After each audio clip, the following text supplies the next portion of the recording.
Okay, good afternoon, ladies and gentlemen. We are delighted to welcome you to the webinar regarding Smart Grid and Smart City at the new capital city, Nusantara. My name is Shera from Society of Renewable Energy Women, and I will be guiding this webinar for the next 2 hours. Okay, this is a very interesting topic for me because I came from Kalimantan, East Kalimantan, and that is the place where the new capital city is being built right now. And by this discussion, we will bring together academia, researchers, and practitioners in their respective expertise, and to provide a forum for stakeholders from various sectors, including government, business, civil society, and the other relevant organizations that can support Indonesia to maximize the development of smart grid and smart city at the new capital city, Nusantara. This webinar can conduct in online platform. And ladies and gentlemen, on this nice occasion, let me deliver the agenda of the event today as follows. The first is the opening speech from Mr. Edi Widiono from PJCI. And the second is the keynote speech from Mr. Ridwan Budi Santoso from Ministry of Energy and Mineral Resources, Republic of Indonesia. The third is the main session. That is speakers presentations for smart grid and smart city at the new capital city Nusantara. Fourth is questions and answer session. The fifth is photo session that will facilitated by the committee. And the sixth agenda is closing. So without further ado, I will invite Mr. Edi Widiono to give an opening speech to start this discussion. Mr. Edi is founder and supervisory board of Indonesia Smart Grids Initiative, or PJCI, chairman of supervisory board at APAMSI, and Smart Grid Ambassador of Asia Pacific region at GSEF. And he is also a former president director of State Electricity Enterprise. Okay, how are you today, Mr. Edi? I'm good. Thank you very much, Shera. Oh, it is very nice to see you virtually, Mr. Yes. Okay, so without further ado, please welcome Mr. Edi Widiono. The screen is yours. Assalamualaikum warahmatullahi wabarakatuh. Salam sejahtera bagi kita semua. Shalom, Om Swastiastu, Namo Buddhaya, Salam Kebajikan. Good afternoon, ladies and gentlemen, and our respected colleagues in this very webinar entitled Smart Grid, Smart City at Ibu Kota Negara Nusantara, initiated by Indonesia Smart Grid Initiative. I am grateful for the presence and willingness of participants from all over Indonesia and other parts of the world to discuss openly along with the experts regarding feasibility, plans, and problems on implementing the smart grid in lieu of the smart city of Indonesia's new capital city in this webinar. In today's webinar, we managed to invite several prominent speakers to discuss several concerns regarding Ikn-Nusantara Smart City. First of all, allow me to mention Mr. Ridwan Budi Santoso, Sub-Coordinator of Multilateral and Regional Partnership at the Ministry of Energy and Mineral Resources, as representative of Mr. Jisman Hutajulu, the Director of Electricity Program Development at Ministry of Energy and Mineral Resources. Secondly, my dear old friend, Professor Mr. Nanang Hadianto from ITB, Institute Teknologi Bandung, is one of the expert team for Ikn-Nusantara Development and Smart Grid expert lecturer at ITB. How are you, Nanang? Hope everything is good for you. And third one is another good friend of mine, Mr. Sohono Harsosupakat, the Director of Smart City and Community Innovation Center at Institute Teknologi Bandung.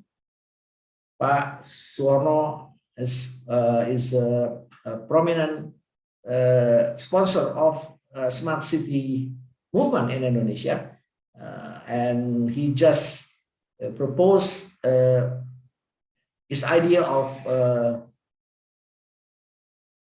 live laboratory at ITB to become one of United Nations live laboratory for the whole world. Congratulations, Pak Aksiono. Hopefully you manage to produce more thinking and more idea for the development of smart city in Indonesia and in the world. Number 4, Mr. Dewanto. Unfortunately, on the last minute, he was summoned by the government, and now Mr. Dewanto is replaced by Mr. Ferdinand. And last but not least, number 5 is Mr. Eric Severin, the CEO of the Laboratory Sweden, also a good old friend of mine. He belongs to a company which is focusing on the technology development for power quality, and hence because of that he also have a great knowledge about smart grid implementation in the world. Mr. Alex Severin and the Laboratory Sweden is also our sponsor and partnership on this webinar today. And as today's moderator, Dianesa Sheherazadi, Policy Analyst, and Putri Indonesia Digital and Social Media 2020. Ladies and gentlemen, Ikn-Nusantara was aimed to be a symbol of growing nation in the technological sector by realizing a smart city, a sustainable modern city, and having international standard. Its status as a planned capital has become a separate impetus for IKN to become a center for innovative implementation around urban planning, design, construction, and energy sustainability of the new capital. Because it was designed from scratch to measure the country's commitment to global issues now, such as change climate, zero carbon, and development of urban area, mix of renewable energy, and responsible energy use. And smart city, as part of this.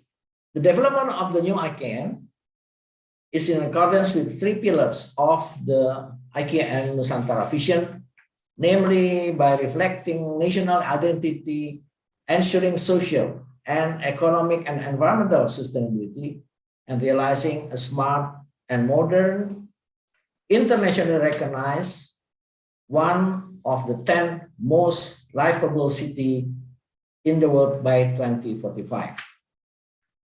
To be a capital for a long time, Nusantara should be sustainable in many aspects, whether socially, economically, and environmentally, and relevant to our context today in its energy system. This requires the increase of renewable energy as a source of electrical energy. Renewable energy provides many benefits economically and environment. This is in accordance with the concept of economical and environmentally friendly smart grid. And those are the hopes that local government will follow suit to prioritize the use of renewable energy. In the end, it will support the achievement of renewable energy target in the energy mix as stated in the National Energy Policy. It is very important to have an efficient and reliable electricity infrastructure, since it is required by city dwellers to perform their function in the interconnected way, as well as to fulfill their mobility. Smart grid is an infrastructure that required by nation capital of Indonesia, and power quality indices reflects good measure on the ability of smart grid to deliver power for a smart city. Smart city, where integration of various services can provide a significant lifestyle improvement in cost saving and electricity consumption, and the development of technology and human resources in Indonesia. The challenge for Ikn-Nusantara is that all innovation that can be implemented must start from scratch. Strong policy and support government and as well and investment. Starting from the grid to the efficiency and economic system, which later become the smart center of the world, smart grid is easier to implement if there is already a conventional power grid that precedes this. Renewable energy will complete the pursuit of smart grid and smart city Indonesia, especially at Ikn-Nusantara. Smart city generally arises from the intention of a city that has been grown to help answer the daily problems of the resident. That way, the smart grid and smart city and new capital of Indonesia, Nusantara, webinar can be a forum for discussion about the implementation and development of this Indonesian society. The webinar, Smart Grid and Smart City at Ibu Kota Negara Nusantara, is one of the platforms available to discuss all sort of information regarding Indonesia's program on implementing Smart City and Smart Grid in the new capital. The experts here will discuss, starting from the strategic plan from Ministry of Energy and Mineral Resources in real form and policy to support implementation of Smart Grid, also to realizing Smart City in the new capital city of Nusantara. The implementation process of Smart Grid concept and system at Ikn-Nusantara will also be discussed in this webinar. And thirdly, the development process of smart city development and investment at Ikn. Fourth, the potential use of renewable energy for smart grid and smart city at Ikn. And last but not least, the greater smart grid business and concept for Indonesia at Ikn-Nusantara from the laboratory Sweden. Ladies and gentlemen, I hope this webinar will answer many questions that arise in our minds in parts of critical step in developing Ikn-Nusantara as a smart city with its energy sustained by a smart grid. Thank you and best wishes from us in Indonesia. Sobat PJCI, salam energi. Wassalamualaikum warahmatullahi wabarakatuh. Waalaikumsalam warahmatullahi wabarakatuh. Thank you very much, Mr. Edi Widiono, for the speech delivered from you. And the next is keynote speech from Mr. Ridwan Budi Santoso, the representative of Mr. Rida Mulyana, the Director General of Electricity, Ministry of Energy and Mineral Resources, Republic of Indonesia. And now, Mr. Ridwan Budi Santoso is Sub-Coordinator for Multilateral and Regional Partnership at the Ministry of Energy and Mineral Resources, Republic of Indonesia. To Mr. Ridwan Budi Santoso, time and place are yours. Thank you, Ms. Shera. Thank you. Distinguished Bapak Edi Widiono, founder and chairman of the Supervisors Board of the Indonesia Smart Grid Initiative. Distinguished Dr. Nana Haryanto, expert team of the New Capital City Development and also Smart Grid expert lecturer at Bandung Institute of Technology. Professor Suhono, Director of Smart City and Co-Communication Innovation Center at Bandung Institute of Technology, as well as Pak Ferdinand, a representative from PT PLN, and also Mr. Eric Severin, CEO of the Laboratory Sweden. Participants, ladies and gentlemen, very good afternoon. First of all, let us offer our gratitude to God Almighty for His grace that we stay healthy, and as well as hopefully our families and fellow colleagues will remain the same. Then allow me to deliver Pak Jisman's apologies that he's on his way to accompany the 7th Commission of Parliament for site visit, so he's assigning me to attend on behalf of him. Please allow me to welcome you in today's discussions on smart grid and smart city in the new capital city of Indonesia, as we call it, Nusantara. The development of smart grid technology is one of the key directions of Indonesia's national energy strategy to ensure a just national electricity provisions where all sectors of Indonesian society shall receive electricity services in sufficient quantity with good quality as well as affordable prices. Therefore, smart grid technology could become a useful tool for us to increase efficiency on public services, to increase transmission flexibility, to be able to withstand even more variable renewable energy, as well as to help us develop smart microgrid technology in the 3T areas, which is underdeveloped, outermost, and border areas. Ladies and gentlemen, one of the key questions that we must answer is what is the suitable definitions of smart grid technology development in Indonesia? What types of smart grid technologies that are suitable for development in Indonesia?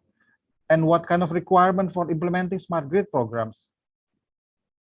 Additionally, we also need to clearly define the scope of work, investment, and the type of technology that we need to achieve smart generation, smart transmission, as well as smart distribution technologies.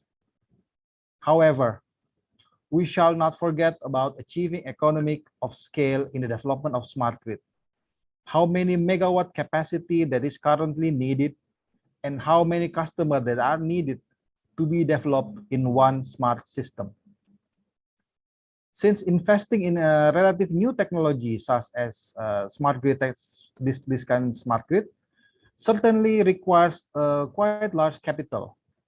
We need to achieve sufficient economic of scale in the development of smart grid to not burden the operational cost of our national utility company, PT, PLN, Persero. Through the development of smart grid technology, we hope that we are getting closer to the 23% renewable energy in our energy mix by 2025, as well as achieving nearly 100% of electrification ratio by the end of this year. Ladies and gentlemen, one of the key components of smart grid technology is the integrations of smart grid technology into a citywide planning or the concept of smart city. The smart city concept will be defining characteristic of Indonesia's new capital development that will be built through the integrations of smart grid technology in its constructions. Indonesia new capital or Nusantara will be served with electricity reliable concept such as, first, it will be fully utilized the indigenous renewable energy as well as energy conservations like hydro, solar, and etc. Dedicated power plant for the capital with capacity approximately about 200 megawatts, which is diesel or gas combined cycle, as a backup and line charging. And also the central government area is must having the zero downtime area in the year 2024 onwards. The zero downtime area is also extended to the business district area in other supporting area by the end of 2029. The transmission substations will be designed as a gas isolated switchgear and also deployment of underground cable for high voltage network and medium voltage. All of these requirements necessitate close collaboration between government planners, business enterprises, academic communities, as well as civil societies. Therefore, I would like to thank the Indonesian Smart Grid Initiative who is conducted today's webinar. I hope that your ideas and insight in today's discussions could become a useful input for the government in developing a better and stronger Indonesia electricity sector in the future. Thank you. Thank you very much to Mr. Rudy Budi Santoso for your speech. And before we go further to the main session, I would like to let you know that this webinar is going live on YouTube channel of PJCI with ID _smartgrid. And all viewers from YouTube also can place the question for speakers by writing on comments column with format name. and for who the question purpose and questions. For any question in this Zoom webinar, you can raise hand when the Q&A session starts. Then the committee will open your microphone, or please place in Q&A box on your screen of Zoom below. All presentations of speakers will be shared on www.smartgrididindonesia.com after the webinar ends. And for e-certificate will be shared to your email that has filled the survey link which informed on the chat column by committee. Okay, ladies and gentlemen, then now we go to main session of discussion.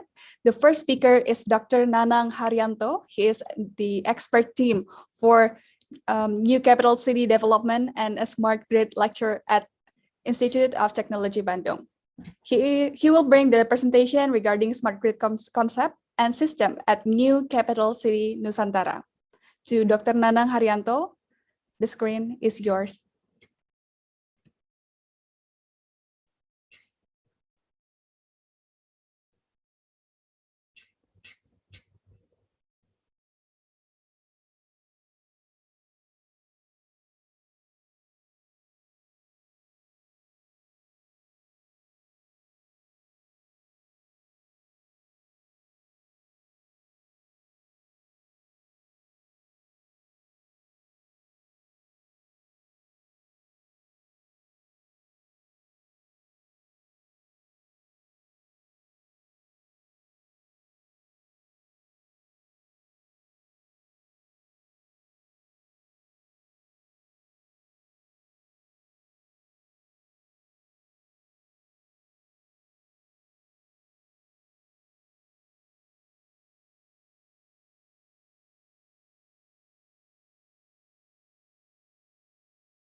Okay, I will invite once again to Mr.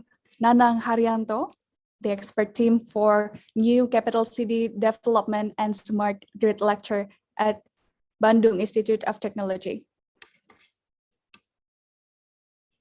Mr. Nanang Haryanto, can you hear my voice clearly?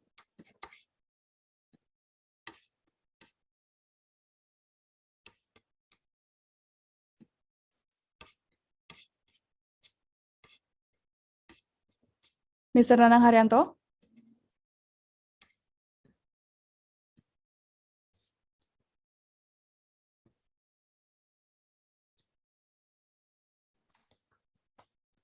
Maybe we should change the sequence and let Mr. Nanang come whenever he's ready. Later. All right, thank you so much. So the next is Mr.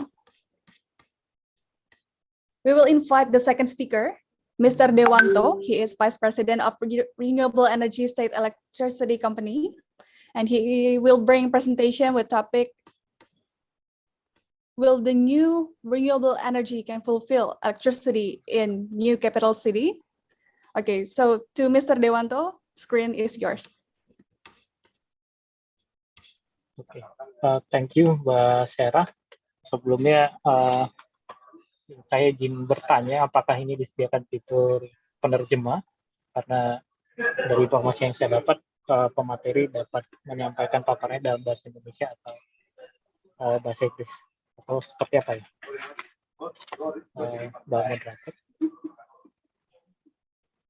Okay, Mr. Ferdinand. So Mr. Ferdinand will represent Mr. Dewanto, right?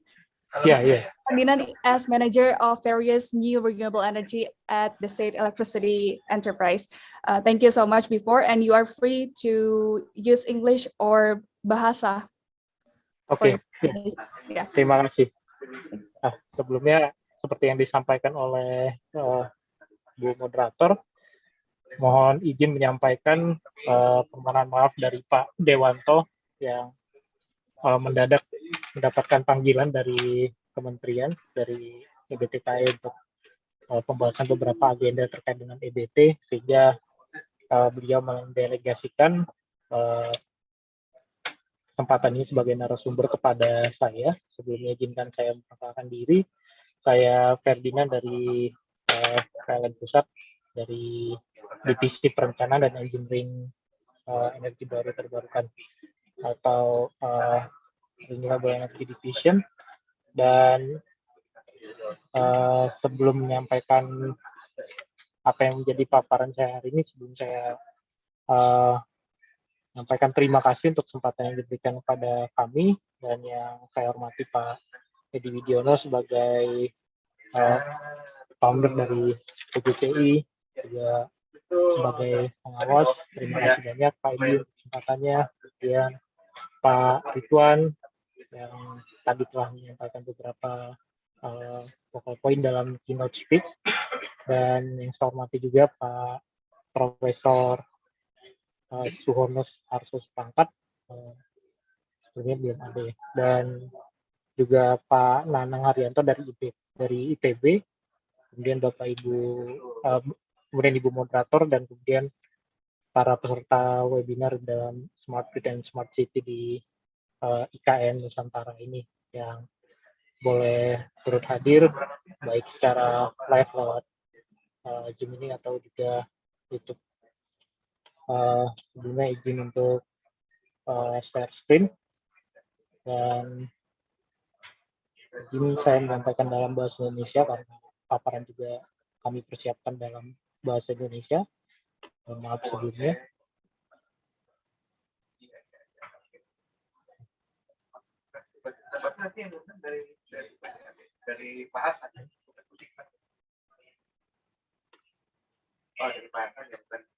Mohon maaf ini sepertinya. Oke. Tadi sempat sedikit hang, mohon maaf.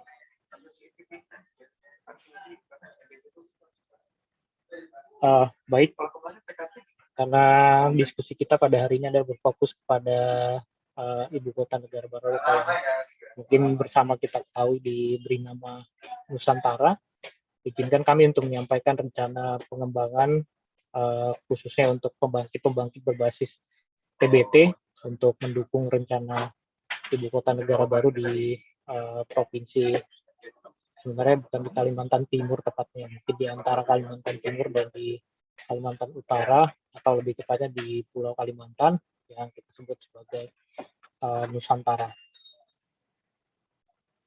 Baik, seperti yang mungkin telah kita ketahui bersama, telah ditetapkan oleh Presiden Republik Indonesia Bapak Joko Widodo beberapa waktu yang lalu kalau ibu kota negara yang baru atau IKN yang disebut sebagai Nusantara ini adalah sebagai representasi identitas bangsa, dan mungkin ini sesuai dengan apa yang menjadi visi bagi kebanyakan orang saat ini tentang pemanfaatan energi yang bersih, kemudian tata kota yang smart, green, beautiful, dan sustainable yang diharapkan bisa tetap menjadi legacy bagi generasi-generasi mendatang. Maka konsep dari ibu kota negara yang baru ini adalah, terutama ketika kita fokus pada energi, adalah menggunakan energi yang ramah lingkungan atau green energy. Dan ada beberapa poin yang kami highlight melalui rencana pembangunan ibu kota negara baru ini.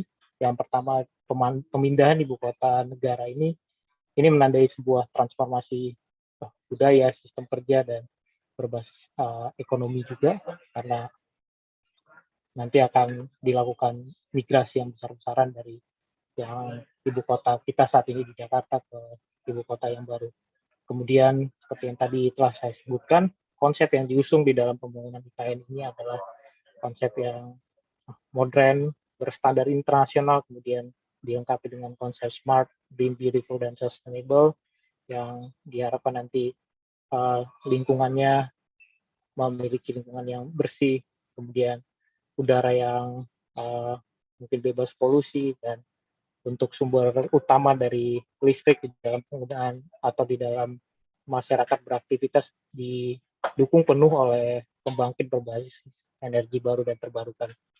Untuk itu kami dari PLN menangkap pesan dari Presiden dan kemudian pemerintah Ini adalah peluang bagi PLN untuk ambil bagian, berperan di dalam menjamin ketersediaan suplai listrik yang berkualitas, yang handal, efisien, bersih serta ramah lingkungan. Untuk itu, cara yang dapat dilakukan, strategi yang dilakukan untuk mencapai atau untuk melakoni peran ini adalah dengan memanfaatkan pembangkit EBT seoptimal mungkin sesuai dengan apa yang menjadi potensi-potensi di Pulau Kalimantan atau mungkin secara spesifik di lokasi yang dekat dengan ibu kota negara baru. Dan kemudian untuk pengembangan sistem sendiri dari sisi pembangkit di Kalimantan, ini kami berangkat dari sesuai dengan RUPTL yang pada tahun 2021 kemarin diluncurkan pada bulan September, yaitu RUPTL 2021-2030, di mana ada beberapa potensi-potensi pembangkit yang dapat dikembangkan, khususnya di daerah Kalimantan, dan kemudian tidak hanya bicara potensi, tetapi juga ada beberapa lokasi pembangkit yang sudah ditetapkan atau disebutkan kapan waktu untuk beroperasi atau target kapan akan masuk di dalam sistem Kalimantan itu sendiri. Nah, kemudian berikutnya adalah saya ingin berbagi tentang eksekutif summary dari Kalimantan, Pulau Kalimantan itu secara spesifik berdasarkan RUPTL 2021-2030. Dari sisi penjualan pertumbuhan penjualan listrik diproyeksikan terjadi pertumbuhan sebesar dari 2021 hingga 2030 terjadi pertumbuhan penjualan sebesar 7,68%. Ini kami juga menampilkan perbandingan dengan RUPTL sebelumnya, yaitu 2019-2028, di mana sebenarnya kalau kita mengacu ke RUPTL sebelumnya terjadi penurunan pertumbuhan, proyeksi pertumbuhan penjualan listrik yang sebelumnya 8,2% turun jadi 7,6%. Hal ini dikarenakan karena seperti yang telah kita ketahui bersama, tidak hanya di Indonesia, tapi di seluruh dunia yang dilanda oleh pandemi COVID-19, di mana hal ini berdampak terhadap electricity demand atau konsumsi dari energi listrik itu sendiri, sehingga secara otomatis juga akan berpengaruh kepada pertumbuhan penjualan listrik. Dan kemudian dari sisi kapasitas pembangkit sendiri, jika dibandingkan dengan RUPTL sebelumnya, yang kapasitasnya ditargetkan bertambah 4,32 gigawatt, namun di RUPTL terbaru menurun sebesar 2,8. Hal ini tentu memiliki korelasi dengan pertumbuhan penjualan listrik. Dan kemudian karena kita bicara energi bersih, maka tentunya kita juga perlu berbicara tentang bauran energi. Ketika di RUPTL sebelumnya untuk porsi EBT hanya sebesar kurang dari 15%, namun di RUPTL yang terbaru yang terakhir ini bauran energi yang ditargetkan sebesar bauran energi dari EBT sebesar 32,7%. Hal ini menunjukkan bagaimana keseriusan dari pemerintah untuk mendukung pemanfaatan dari EBT yang mungkin kalau secara keseluruhan kita bicara secara global, Indonesia tidak hanya Kalimantan, target dari pembangunan pembangkit berbasis EBT itu lebih dari 50%, sehingga lebih banyak daripada pembangkit fosil. Dan kemudian untuk jaringan transmisi juga kapasitas gardu induk dari sini mungkin untuk RUPTL yang terbaru lebih banyak daripada yang sebelumnya. Sedangkan dari sisi pelanggan ini diproyeksikan pertumbuhan atau penambahan jumlah pelanggan di tahun 2021 hingga 2030 sebesar 0,9 juta dibandingkan 2019-2008 kita awalnya optimis terdapat penambahan jumlah pelanggan hingga 1,9 juta.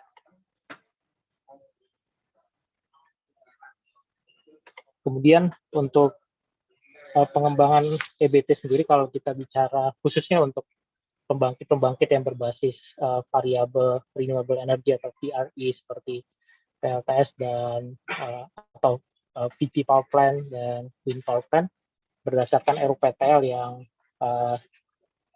telah diluncurkan tadi berkali-kali saya sebutkan di RUPTL 2021 hingga 2030, ada beberapa pembangkit yang direncanakan untuk bisa beroperasi sesuai dengan tahun COD masing-masing di Pulau Kalimantan, tapi berdasarkan hasil kajian yang kami lakukan berdasarkan RPTL juga, ada satu lokasi yang secara jarak ini sangat potensial dengan calon pembangunan ibu kota atau IKN, yaitu yang menggunakan kuota Kalsel Tingra dengan kapasitas 50 megawatt dengan rencana COD 2025.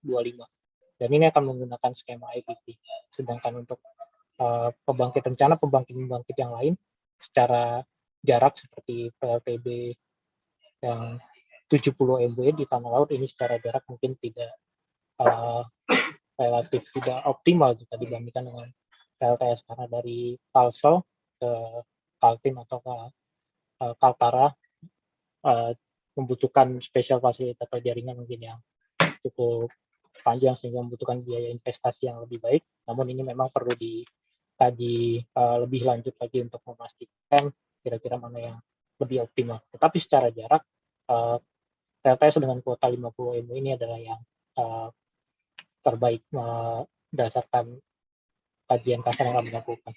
Dan kemudian untuk pembangkit lainnya, karena ini sifatnya adalah listrik atau listrik desa, maka ini kapasitasnya juga kecil dan mungkin tidak sesuai dengan kebutuhan proyeksi beban yang dibutuhkan di ibu kota negara yang baru. Kemudian untuk program dedesalisasi sendiri, karena ini juga walaupun secara kapasitas disebutkan di RUPTL 51, tapi ini lokasinya tersebar. Ini mungkin Bapak Ibu telah mendengar tentang program dedesalisasi yang beberapa waktu lalu telah kita luncurkan. Jadi terdapat banyak lokasi yang memang kalau secara total mungkin secara kapasitas besar, tapi kalau dilakukan breakdown lokasinya cukup banyak dan per lokasi kapasitasnya juga relatif kecil. Dan kemudian ini adalah sebenarnya kurang lebih sama, tetapi kalau yang sebelumnya mengcover hanya TRI, tapi ini adalah infografis rencana penambahan pembangkit di Kalimantan berdasarkan RPTL 2021-2030 hingga jika kita melihat di pie chart berikut ini, jadi total kapasitas pembangkit yang akan dibangun baik EBT, baik berbasis EBT ataupun fosil, total kapasitas pembangkit yang akan dibangun adalah 2,8 gigawatt, di mana porsi terbesar akan dimiliki oleh PLTA, karena mungkin bagi Bapak Ibu yang berdomisili di Kalimantan mungkin ketahui kalau potensi hydro di pulau tersebut cukup baik ya, mungkin dibandingkan dengan wilayah lain. Dan kemudian PLTA sendiri juga cukup menjanjikan dengan kapasitas total hingga 2030 lebih dari 10%. Izin melanjutkan. Kemudian berikutnya adalah proyeksi kebutuhan listrik 2021 hingga 2030. Ini berkaitan dengan pandemi COVID-19. Kalau kita bandingkan rata-rata pertumbuhan atau proyeksi pertumbuhan di RUPTL sebelumnya yaitu sebesar 8,29%, namun di RUPTL yang 2021-2030 untuk skema optimis rata-rata pertumbuhan listrik adalah sebesar 7,94%.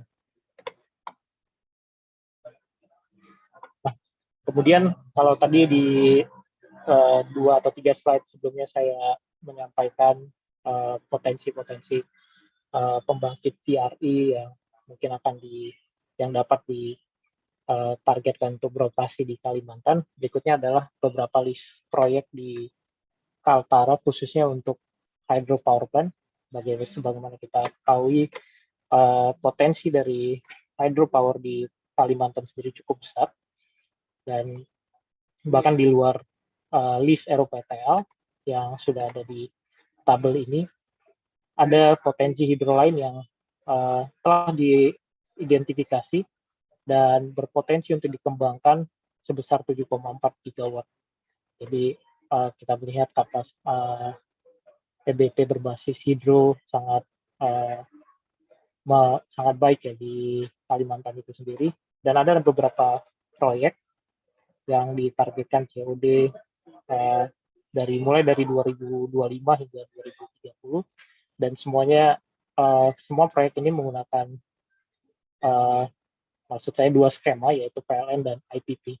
Untuk itu dari sini kita bisa melihat di dalam pencapaian atau peningkatan bauran EBT, dan kalau kita berfokus di Pulau Kalimantan sendiri, tentunya PLN tidak dapat mengerjakan semuanya ini dengan daya yang dimiliki oleh PLN sendiri, tetapi tetap membutuhkan bantuan dari seluruh stakeholder. Maka dari itu ada 3 proyek yang dialokasikan menggunakan skema pengembangan IPP atau private sector. Dan kalau tadi ada 3 proyek yang kurang lebih secara total 500 MW, berkapasitas 500 MW dengan alokasi untuk IPP. Nanti secara potensi ada 3 potensi PLTA yang bisa dimanfaatkan untuk skema IPP tersebut, yaitu 1.900 megawatt.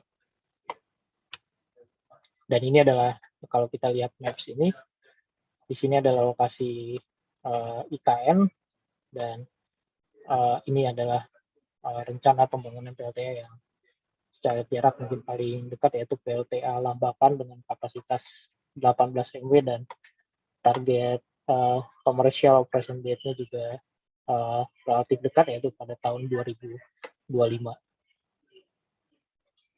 Dan kemudian ketika tadi kita berbicara rencana pembangunan EBT di Kalimantan serta potensi yang ada, berikutnya izinkan saya menyampaikan bauran energi sendiri yang ada di Pulau Kalimantan sejauh ini berada di posisi berapa persen. Jadi berikutnya adalah ini realisasi hingga Februari 2022. Sampai sejauh ini produksi EBT atau energi yang diproduksi dari pembangkit berbasis EBT hingga saat ini adalah 155 GWH, dan itu adalah didominasi oleh hydropower atau PLTA sebesar 123 gigawatt hour atau 5,6%, dan memang sejauh ini memang masih didominasi oleh fossil fuel, dan memang secara global nasional juga bauran energi kita masih didominasi oleh fossil fuel yang bauran EBT mungkin masih di bawah 15%, di mana di tahun 2023 kita menargetkan mencapai 23%.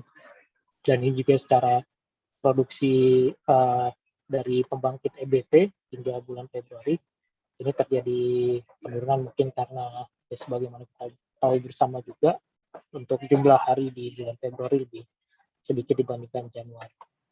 Kemudian ini jika kita lihat grafik berikutnya, realisasi bauran EBT di Kalimantan di tahun-tahun sebelumnya, dan dibandingkan 2021 itu 10,22, dan Februari 7, sampai dengan Februari 7,27.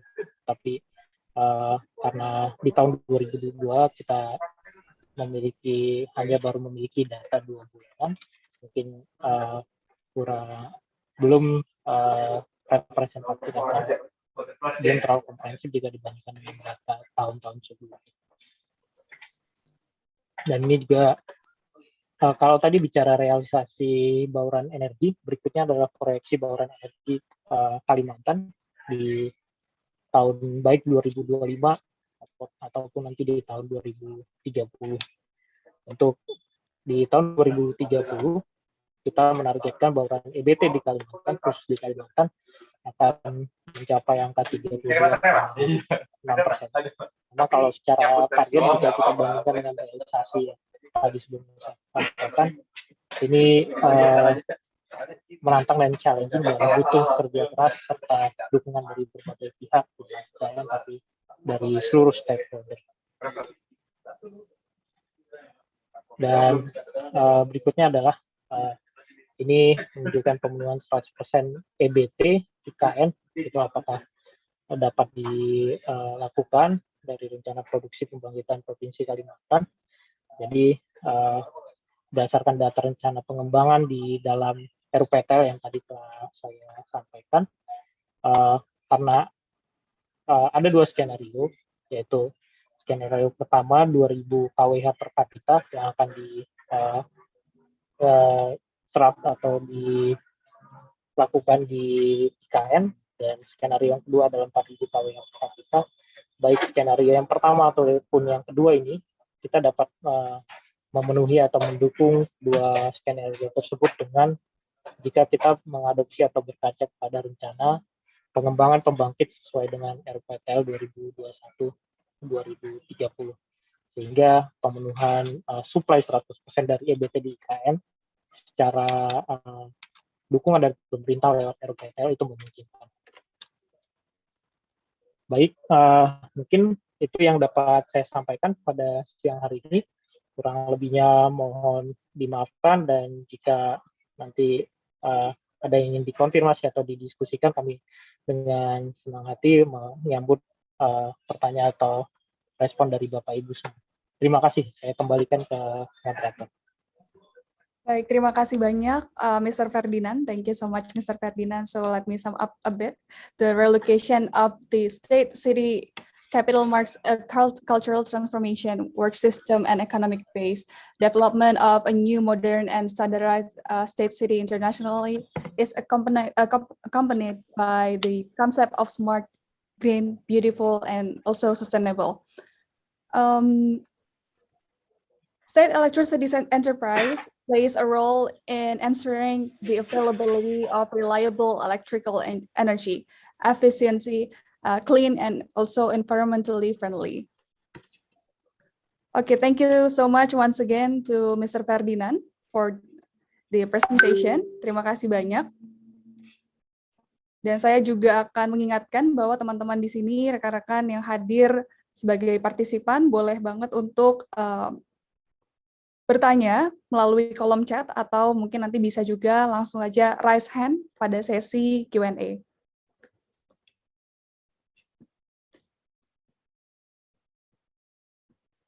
And let me back to our first speaker.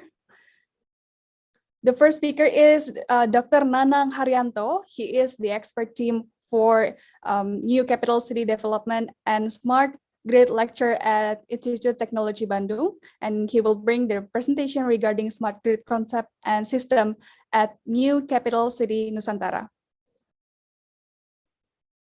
Okay, Dr. Nanang Haryanto, are you already with us?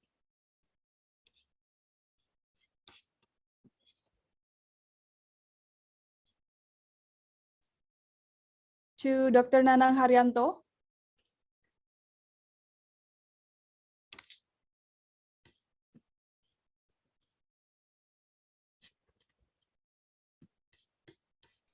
I think it is Professor Suhono, but the name is Pak. Can you please modify your name, because you're as Dr. Nanang Haryanto somehow. Can you? I see. So we will go to our third speaker first, Mr. Eddie. Nanang already prepared, ready? Maybe Nisma knows that. But maybe Pak Suharno's name should be put instead of... Oh, my name is Suharno, not Nanang Haryanto. Yes. That's right. That's right. You have to change that, Pak. Why my name is Nanang Haryanto? I don't know. Who is? I think the register. Yeah. Sorry. Re-register, please, Pak. Why? My name is Nanang Haryanto. That's right. So, Mr. Suwono, Okay. if you are ready to present your presentation, maybe can start from you, Ms. Sarah. Okay, so Mr. Suhono, are Yes. you ready to give your presentation? Oh, the next mine, yeah, okay. You should Thank call you. him Professor Suhono, Syara. Thank you, Mbak Sarah, and my mentor, Pak Edi Widiono, and all of the colleagues from Smart Grid and the participant. Thank you for your invitation for the in discussion in regard with the new capital development in Indonesia, or we call it an IKN, Ibu Kota Negara. Well, I will share my presentation.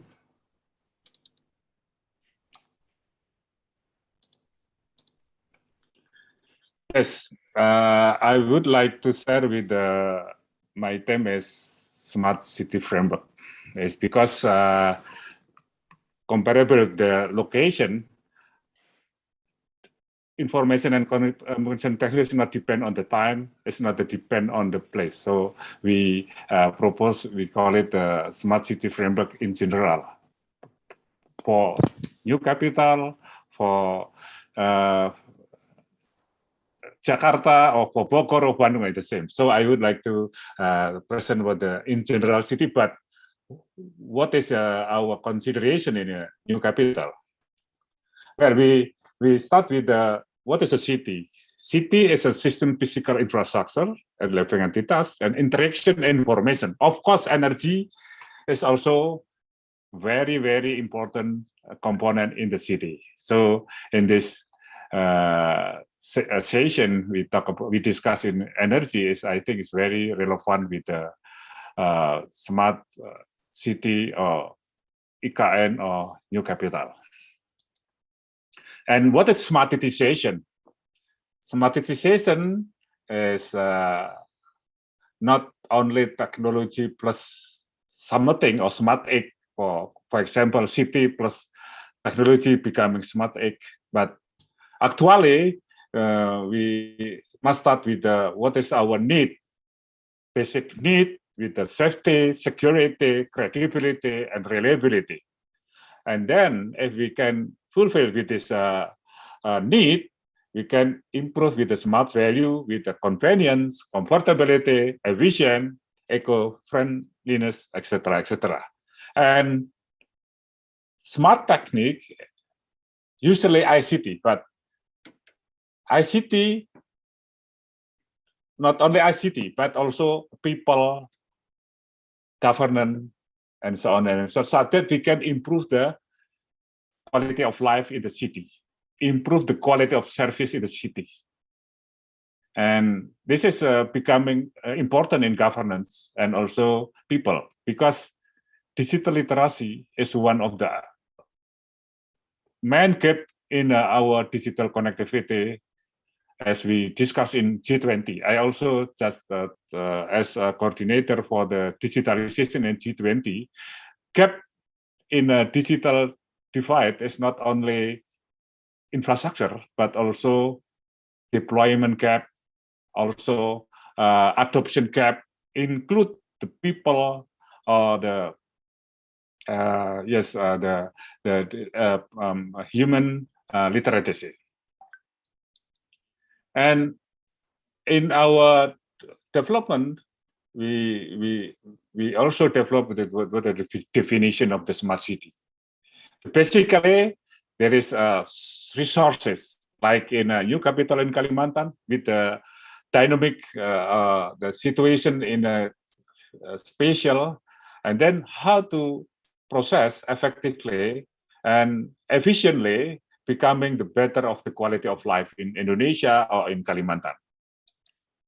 And basic model we use this is how to get this information in the environments, how to understand the situation, situational awareness, using IoT, using people, using media social, and they understand with like in artificial intelligence or this conventional technique in understanding, and then we can act based on the situational awareness, so that the service becoming responsive, and then the quality of service and the quality of life becoming improved in the city.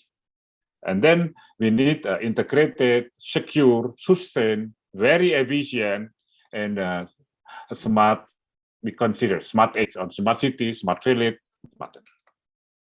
and we add with the Internet of Things is one of the disruption for the sensing. Compared with the 100 years ago or 1,000 years ago, we get the sensing with the eye, with the another sensing, and then now Internet of Things. And then digital twin. Digital twin is one of the journey, how to convert and how to dual analytic with the real condition and the virtual condition. This is one of the now is a trend in every life, in factory, in healthcare, also in city. And then basically this is a cyber physical system.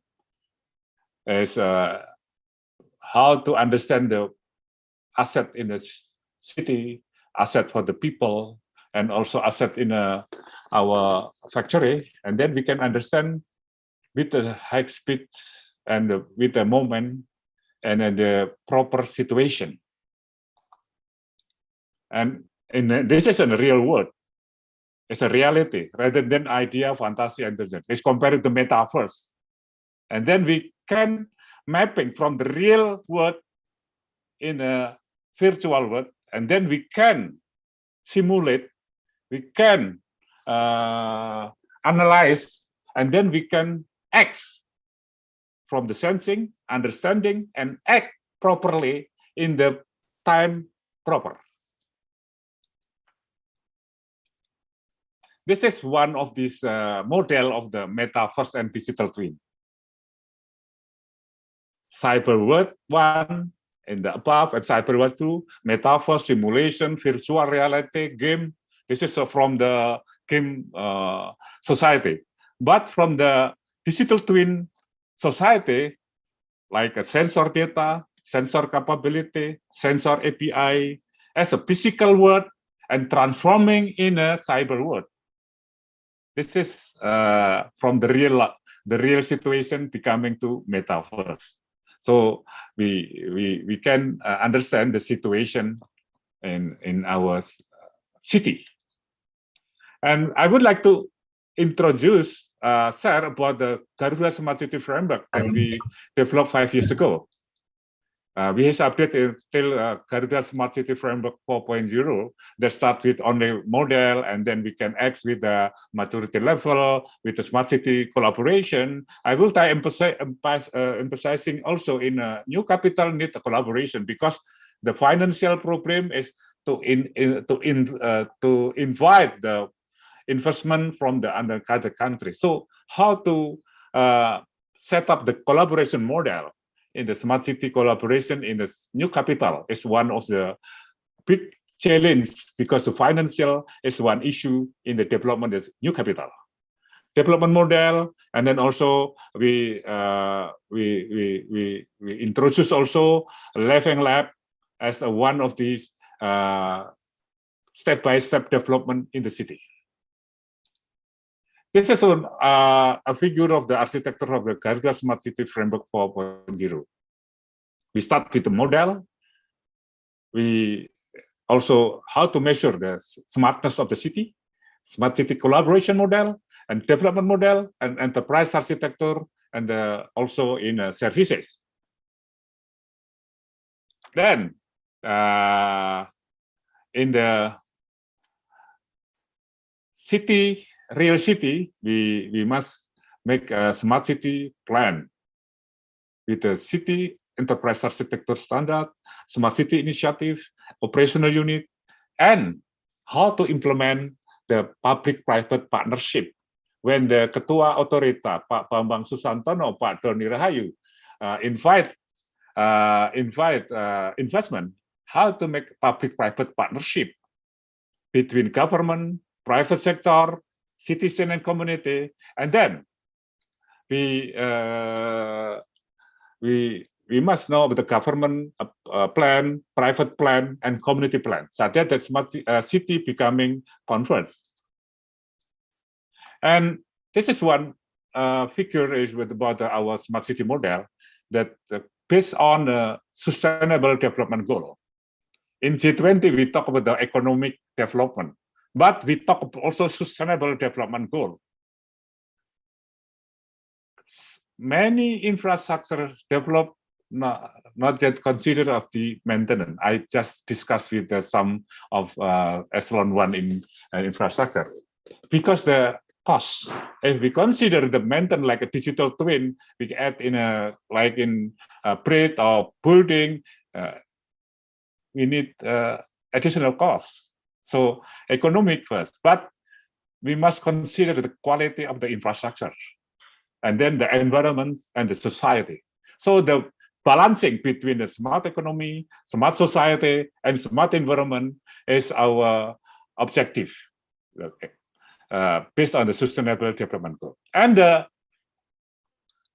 layering based on the resources. For example, in Kalimantan, differ with the Sumatra, Jakarta, differ with the Purwokerto, and so on and so on. So resources, the human resource, natural resource, and heritage and time. And then we need an enabler. Enabler is a people, governance, infrastructure, technology, and then services in a social domain, economic domain, and environmental domain. So when we talk with the new capital, we must consider what is the priority in Kalimantan. This is a key success factor is improve the quality of life.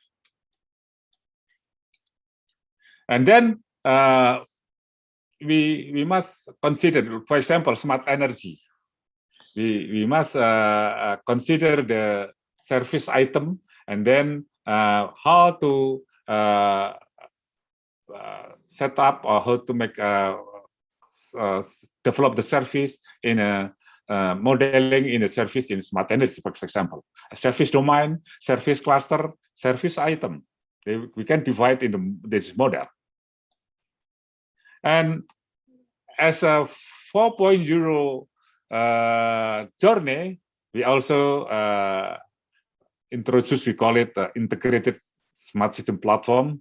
And then in the above is governance and environment and infrastructure platform, technology platform, people becoming a smart service in our consideration city. Like this, with a direct impact in Industry 4.0, strong impact directly, and strong impact indirectly to all service in economic, environment, and smart society. And smart energy is in a smart grid, I think is very related with the smart environments. And also we must consider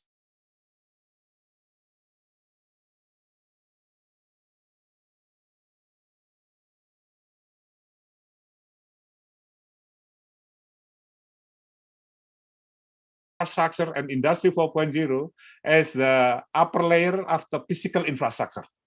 And then the application, data, and the business.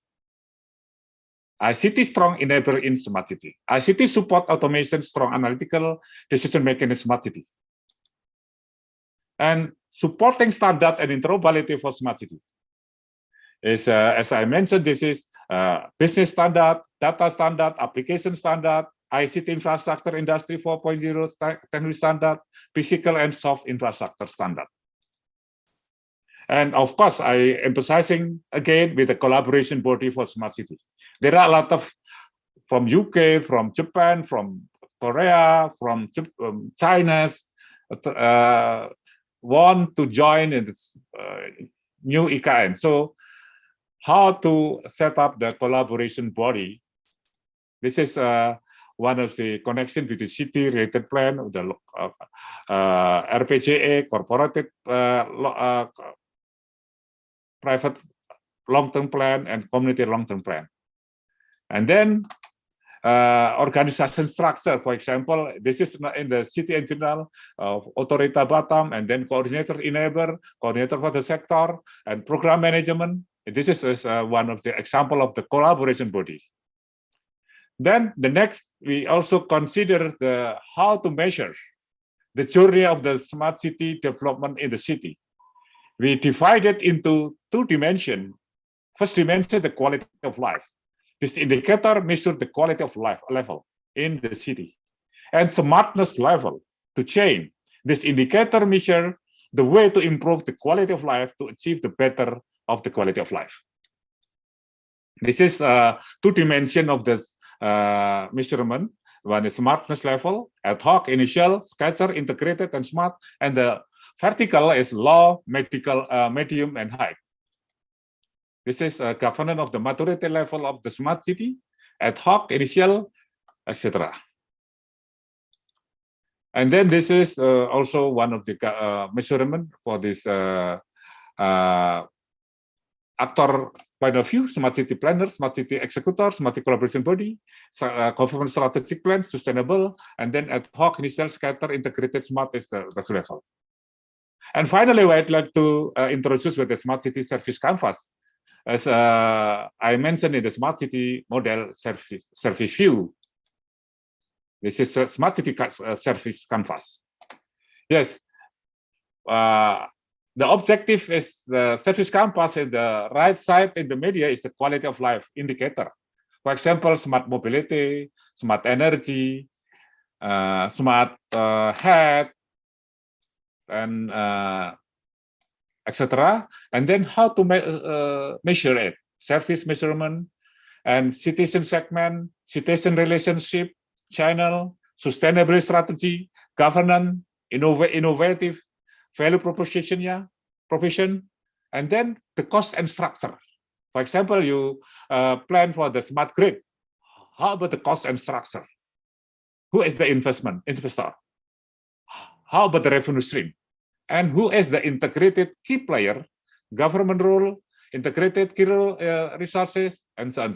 So we can start with this planning if we invite the private sector and the special sector like in energy, and environment, and economic, etc., etc. Okay, I think this is my presentation. I will back to Mbak Sarah. Baik, thank you very much, Professor Suhono. I haven't introduced Professor Suhono yet. He is the Director of Smart City and Community Innovation, Bandung Institute of Technology. And thank you for the presentation regarding the planning for smart grid implementation at new capital city, Nusantara. So let me sum up a little bit. When we are talking about this city, it's not only about the system of physical infrastructure and living entities, and also interaction, and also information, but also what is important is energy, because we need to recognize our basic needs and to improve the quality of life and quality of services in the city regarding a smart environment, smart economy, and smart society. So thank you very much, Professor Suhono, and I will see you again at the Q&A session.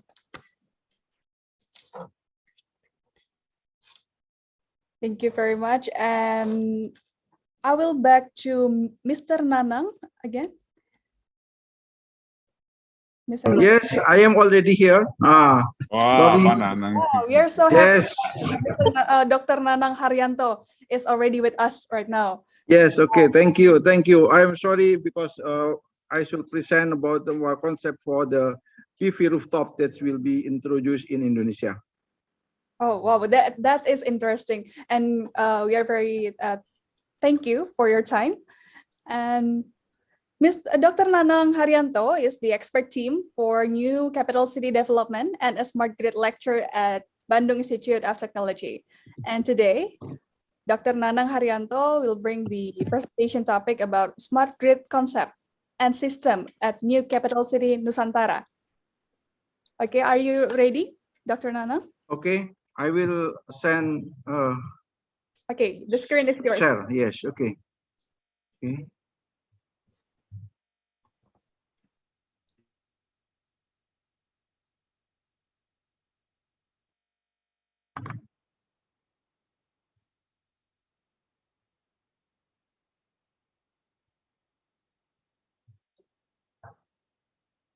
Iya betul.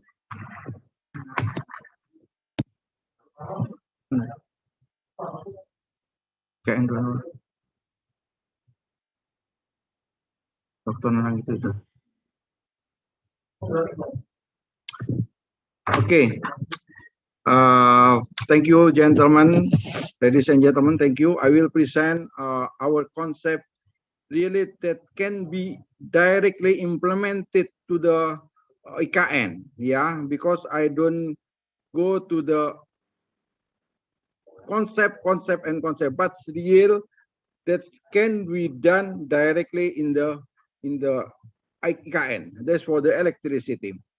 All of some of conference talk about this smart grid mechanism for sustainable city in IKN for IKN development. This is I am from Nanang Haryanto. I am in Power System Lab in IITB. This my colleague is Dr. Suhono. So really, what is smart grid? We cannot talk smart grid only in one point. Smart grid is have 1, 2, 3, 4, 5, 6 facet of the smart grid. Yeah, this means like we have from the renewable energy storage microgrid development. This is one of aspect of smart grid.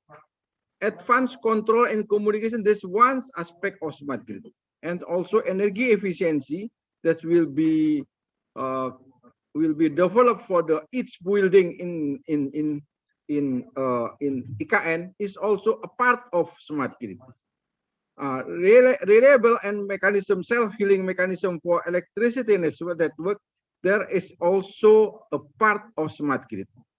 And we have also supported by advanced measurement infrastructure.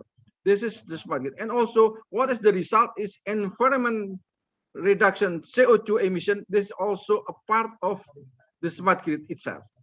That means the smart grid should be have minimum 6 points to the develop in the IKN in all of the aspect development in IKN. That means it should be there for the development of IKN for the in the aspect of providing energy for IKN. This is the concept, really. Multifaceted of smart grid development in IKN. That means we have 6. 1, 2, 3, 4, 5, 6.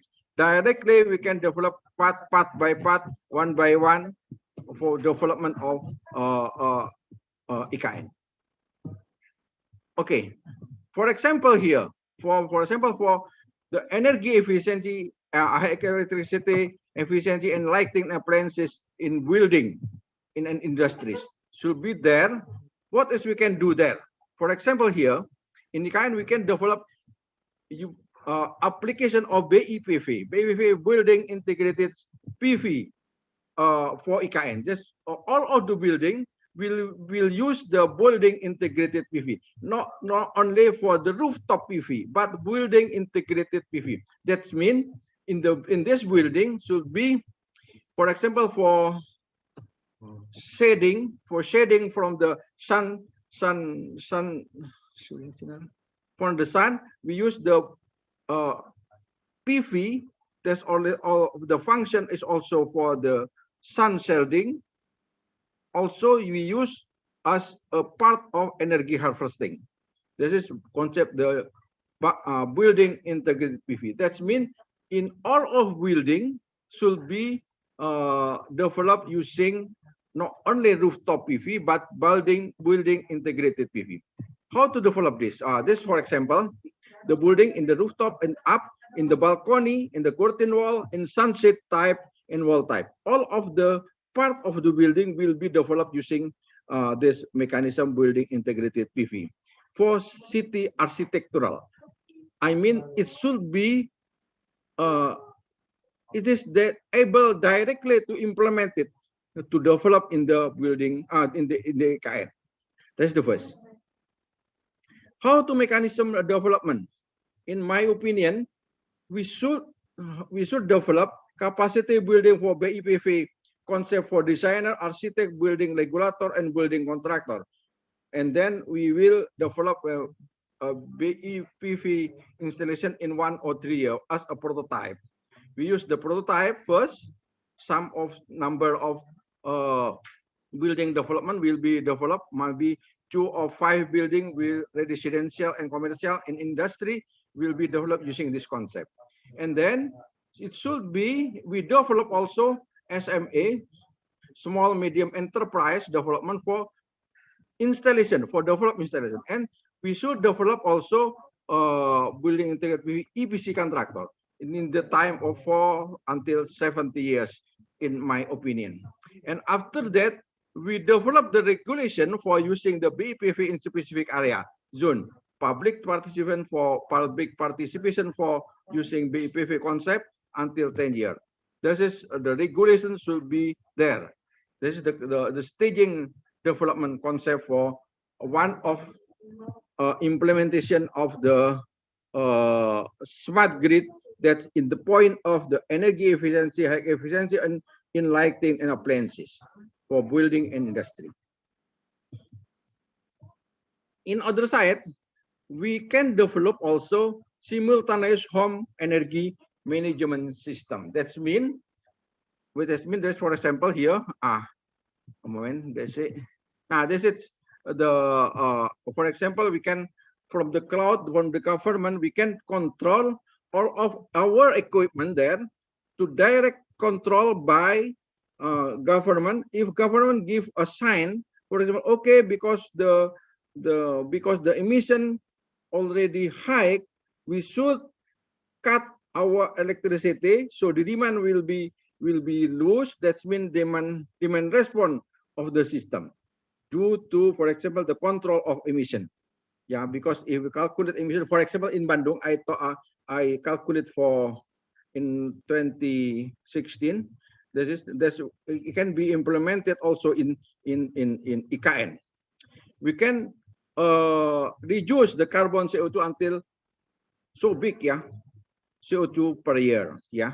If we can, because if we use the mechanism of simultaneous home energy management system, we can reduce the energy use in the each area is building until 30%. This is the second.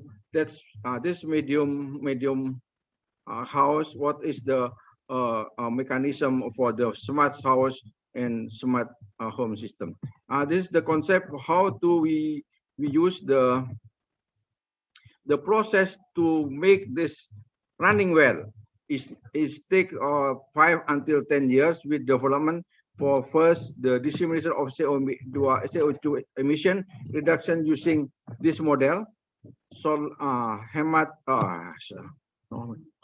home energy management system and training for installation 1 on 3 years in development of government initiative for this. We make the proof of concept 1 until 10 unit residential and some of industrial and some of commercial building there.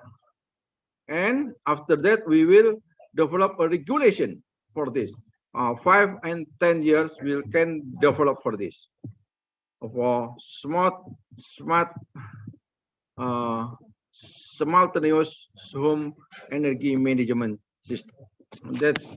That's include, for example, to control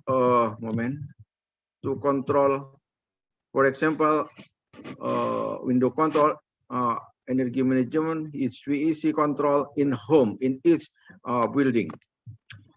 And then we can develop some area in the IKN.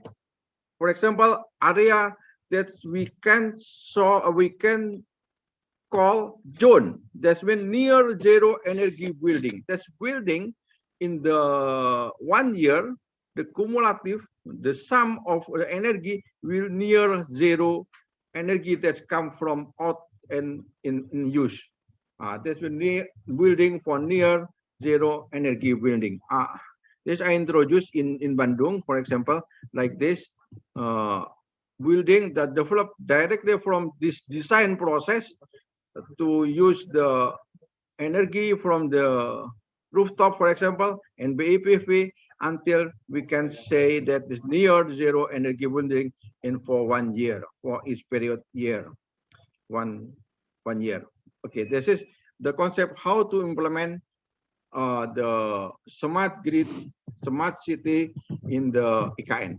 And the second one is, this is the reliability of the supply, electricity supply to the IKN. We have three hierarchy for development in IKN.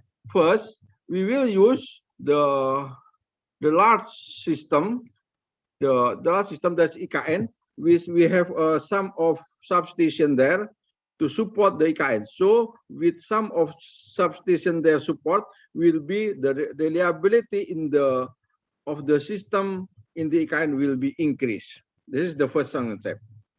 So the development, this is already we can use the existing network there for the development. This can be directly implemented.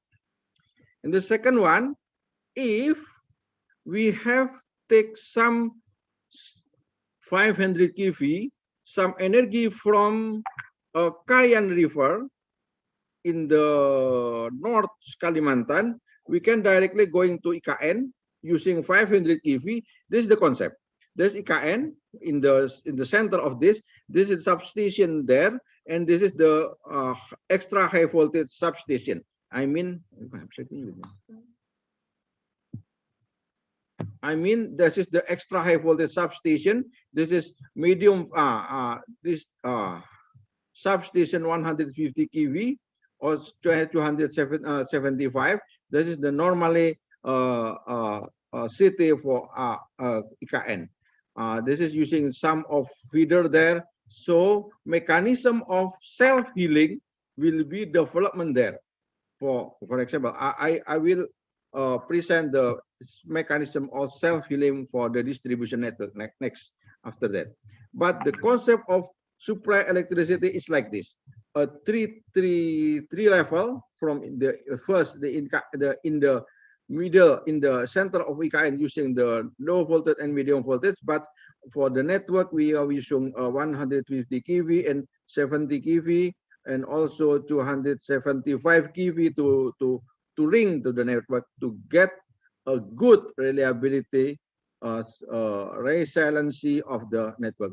But the problem here, if something happen, for example, earthquake happen, and then all of the electricity will out, blackout will be happen. So based on the concept, the first concept we use the, for example, BEPV, building integrated PV and rooftop PV, that will become all of the building will become a microgrid, a couple of microgrid will be connected there, and we will add the battery there. Yeah, for the if something happen, for to increase the resiliency of the electricity supply in IKN. This is the network. Okay, forget it. This is our calculation. How many substation will be there for this development? And then, but for the network 20 kV, for example, flexible operation network for 20 kV, we can develop like this. The concept for network of the electricity in 20 kV. That based on this, the mechanism of self-healing, if we develop like this, it will be done, is a part of a smart grid and in the smart city. Thus we have some simulation there, and I completed also with using some essential load. For example, for the government, for the we add the UPS system there and some generator in the system. We have some symbolism there. If fault here, maka fault here in the open, this wall will be supplied there. The other will be okay, close, and then directly. This is a mechanism of self-healing in the system. I think this my presentation about how to develop the mechanism sustainable capability in the smart grid for the IKN. This is my presentation. Thank you. Thank you very much, Dr. Nanang, for your presentation. And let me sum up a bit about the smart grid. At least that should be 6 points that need to develop, that need to be priority, like advanced measurement infrastructure, reliable and self-healing mechanism for electricity network, energy efficiency, high efficiency lighting and appliances, advanced control and communication, renewable energy storage and microgrid development, and also environment reduction of CO2 emission. And we will back again with you at the Q&A session. Thank you very much once again. Yes, thank you. Please, for discussion, I open for discussion. Okay, Dr. Nanang will back. This model is directly we able to implement this. Yeah. Okay, Dr. Nanang, we will back to you after the at the Q&A session. Okay, thank you very much once again for your presentation. And before we go further to the next session, I would like to let you know that this webinar is going live on YouTube channel at PJCI with ID_SmartGrid. And all viewers from YouTube can place the question for speakers by writing on comments column. And for any questions in this Zoom webinar room, you can raise hand when the Q&A session starts. Then the committee will open your microphone, and please place your Q&A box, your questions at Q&A box on your screen of Zoom below. And all presentation of speakers will be shared on www.smartgridindonesia.com after the webinar end. And for e-certificate will be shared to your email that you have filled the survey link, which inform on chat column by committee. And this webinar is sponsored by the Laboratory Sweden AB that support for smart grid and smart city technology system. Okay, for the next session, we will have Mr. Eric Severin. Mr. Eric Severin, are you already with us right now? Yep. Thank you very much, Sarah. And dear organizer and speaker and participants, thank you very much for giving us the opportunity here to share, to listen to very interesting presentations, but also to share our experience in the development of sustainable cities and how smart grid applications can fit into that process. I hope that this will open up for sharing experiences, not only today, but also in the future. And let me then share some slides to illustrate and to demonstrate our position and our experiences in this respect. I hope you see my slides now. Like this. My intention is to, since we are representatives coming from the northern parts of Europe, we are of course not experts in dealing with your challenges. My hope, my ambition is to share experiences from our world that we believe fit into what you are facing. And let me start by saying that there is no question about it, but we are jealous on you when you are facing the fantastic concept of creating a new city, a new capital, keeping in mind every kind of information and knowledge that has developed the last decades, and being able to utilize that in the concept of a sustainable city. Sustainable and happy city, which I in particular noticed on your introduction here earlier today. Let me first share some experiences from, as I said, Northern Europe when it comes to development of society from an historical perspective.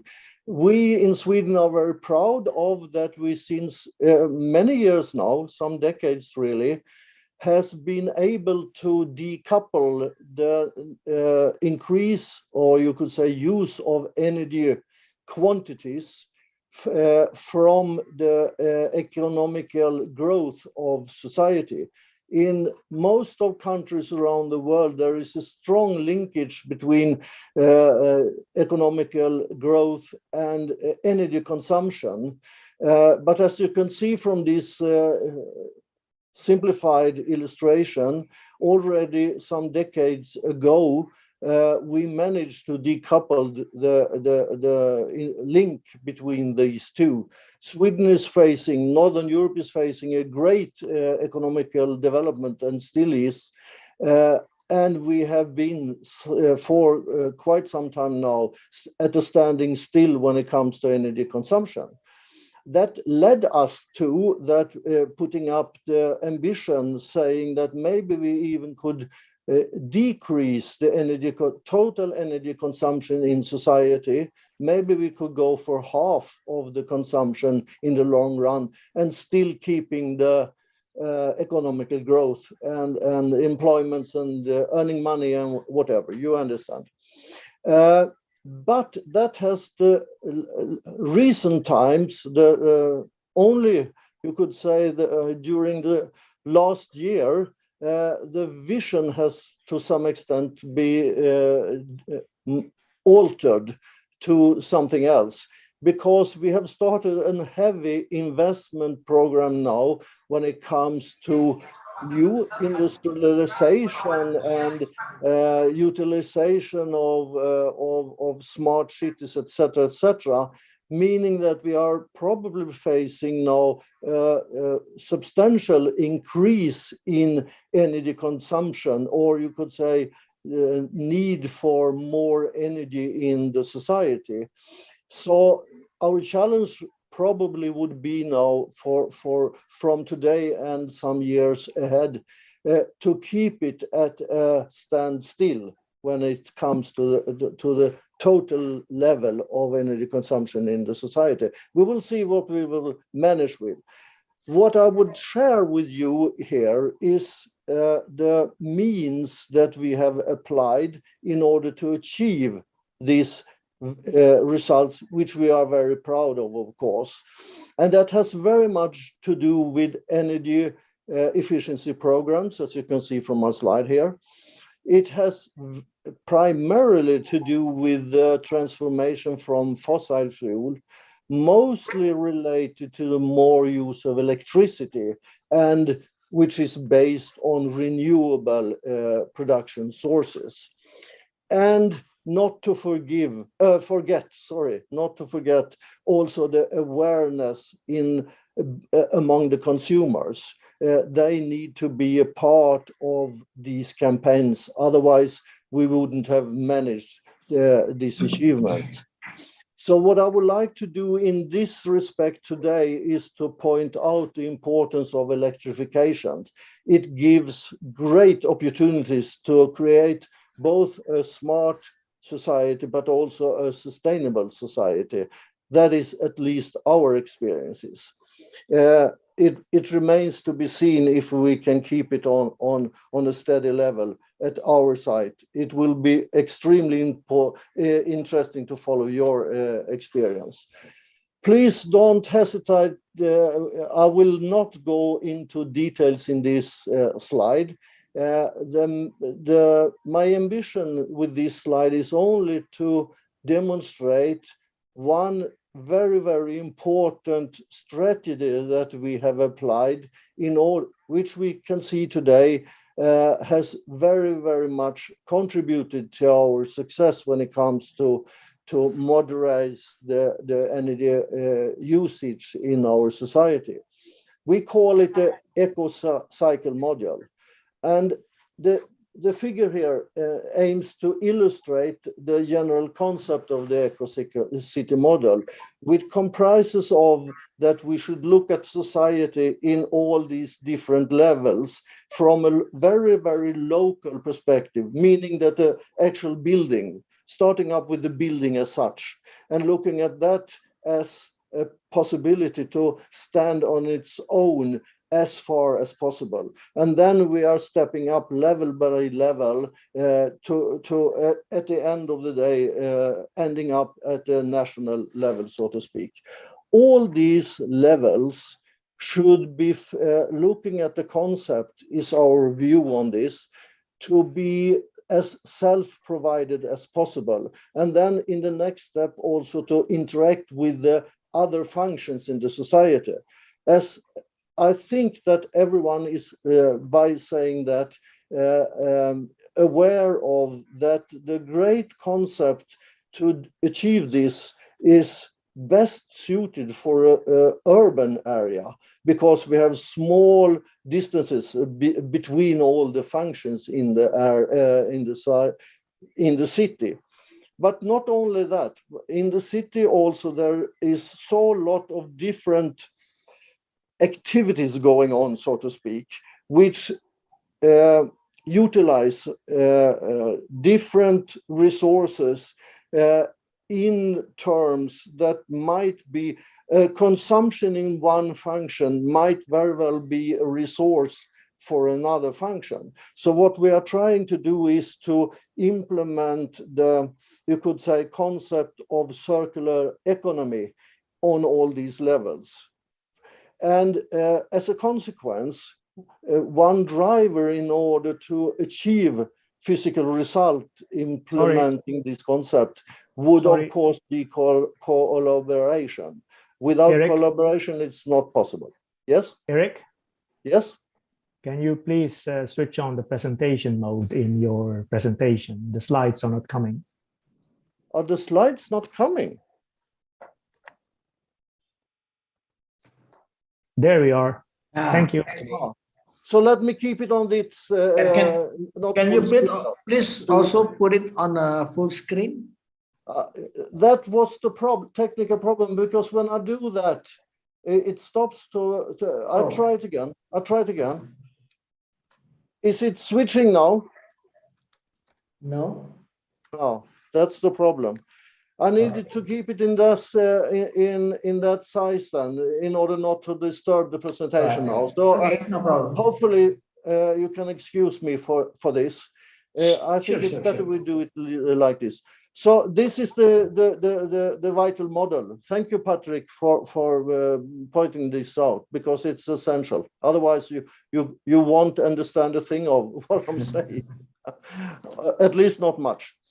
So this is the module, the circular economy module, where all the functions in the city is cooperating. We are talking water, wastewater, we are talking electricity, we are talking building, material supply, etc., etc. But let me go on in the presentation now. So it turns out, that module turns out that the residual from one process can serve as another resource in another. So that fits very well in just looking at an urban environment. So we believe that this is essential when you are looking at the concept of sustainable cities, that collaboration is in place, which places also the society, the community in the driving seat in being able to do this. It's not a matter of only electricity on one side, in waste treatment in another. That has to be coordinated in order to make the city really smart, so to speak. That is my message. Going over to electricity then, of course, this means also that DSO the distribution of electricity becomes extremely sensitive or very important in this process, because it's the hub of a lot of activities going on in the city. So what we can see is large increase of distributed energy resources, not least keeping in mind the smart home, as we just recently heard a presentation on, but a lot of other things as well, small industries, etc., etc. We believe we will also see empowered consumers, as I mentioned before, meaning that consumers need to be more aware and more active in the smart society. We see concrete examples of IT solutions today, smart meters and communications, but we also converge communications into the electricity world, which we call e-mobility, and so forth and so forth. It would be of interest, I think, for everyone here today to know that in Europe, in Holland actually, we today can see the first plus energy apartment building, meaning a building that on yearly basis will generate energy, not consume energy. And the interesting with these examples is that we are talking about old houses that has been refurbished in order to manage this. That is already in place now, and is really taking place as I speak together with you here, meaning that we can see buildings actually acting as producers in the tomorrow's society, which also comprises of new challenges, not least for the DSOs, because everyone becomes both producers and consumers at different times, of course. Meaning that this, from this electrical distribution perspective, puts the DSO in a very interesting, but also you could to some extent a very challenging position, because things happen quickly and they need to be there to serve in respect of supporting the sustainability in the city. This might be of interest for you. It's on a very aggregated level. I'm aware of that, but this is, you could say, to some extent our practical experience, but also a combination of ambitions for the future.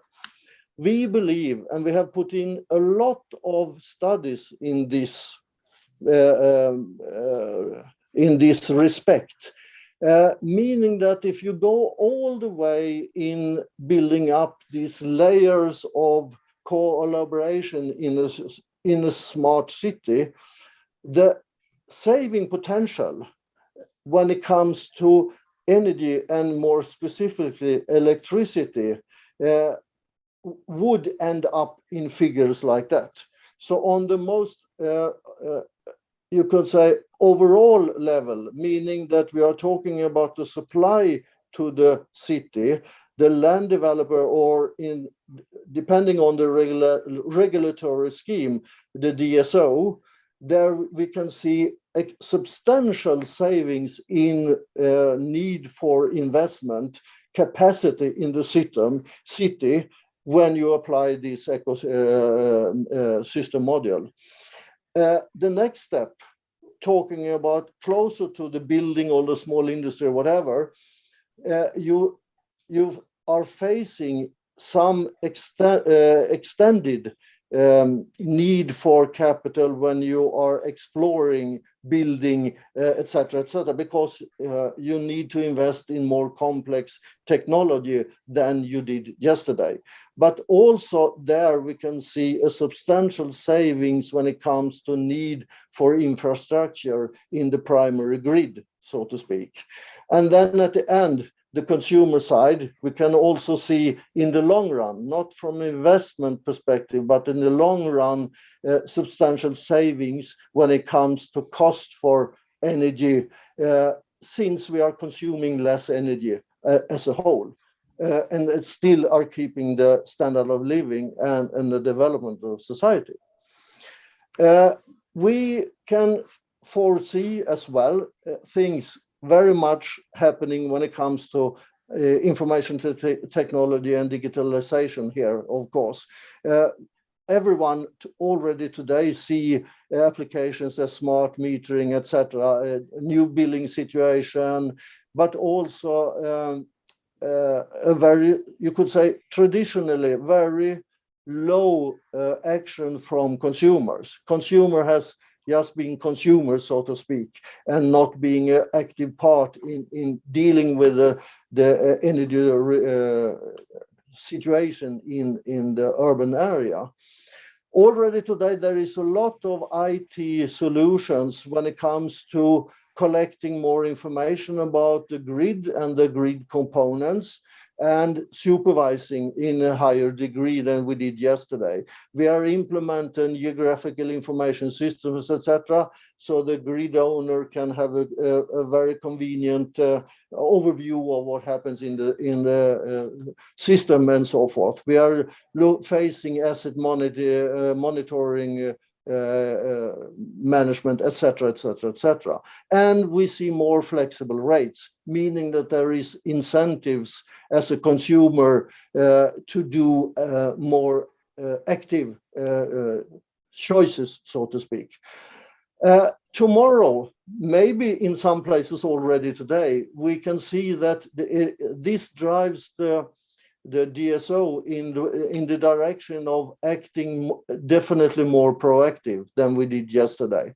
We will see more automation because it's not only a matter of increasing the amount of digital accessible data, because that will actually generate digital stress, because human can't cope with too much information, so to speak. So we really need to automate not only collection, but also the analyze of all the connected information. Otherwise, humans won't stand the challenges, so to speak. And as a representative of a company that is dealing with smart system analytic applications, we are very proud to see that a lot of you could say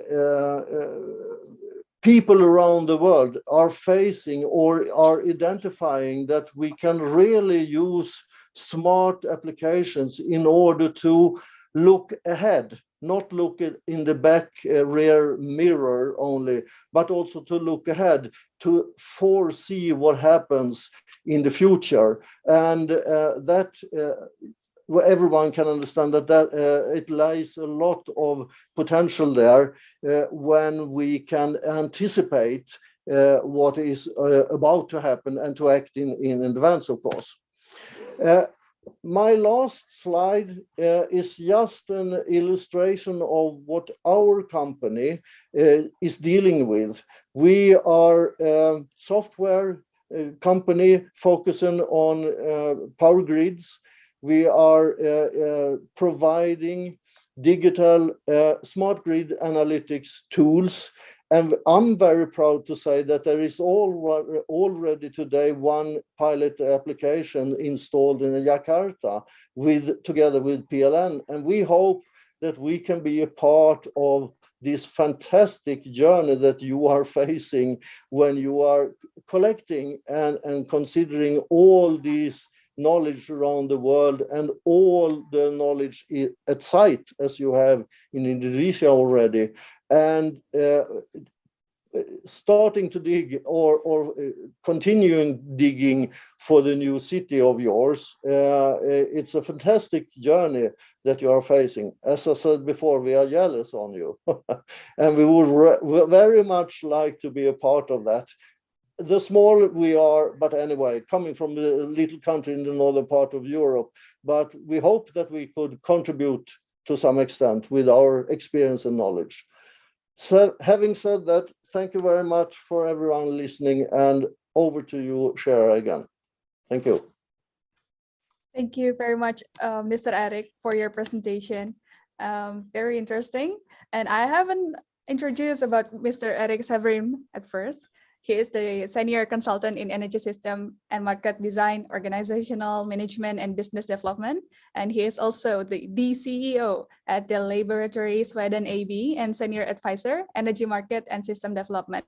And recently, he has been engaged in business development for sustainable and smart energy solutions. This includes the integration of new energy solutions in the planning and implementing phases of urban new build and modernization projects. And he also been closely involved in development of services related to the diversification of energy solutions in the transforming process going on in order to make the energy systems more sustainable.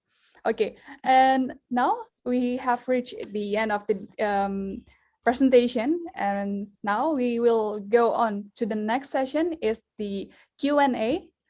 We open for discussion, and I will invite all the speakers to join us again. Okay, I will invite all the speakers to join us for the Q&A session. And we already have some questions from the participants. I will welcome Mr. Ferdinand. Are you still with us? Yes, I'm listening. Mr. Ridwan. Okay, Professor Suhono and Dr. Nanang.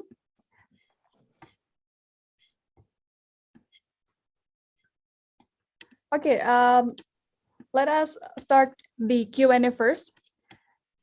So the question is for Mr. Ridwan and also Mr. Ferdinand. How to implement RUPTL and realization to new IKN for electricity market and forecast of the electricity to be demand energy from society or industry. Okay, I will invite first Mr. Ferdinand. Okay, thank you for the question. Actually, I already answered that question through the Q&A feature from the chat box. So, okay, but I will try to answer directly.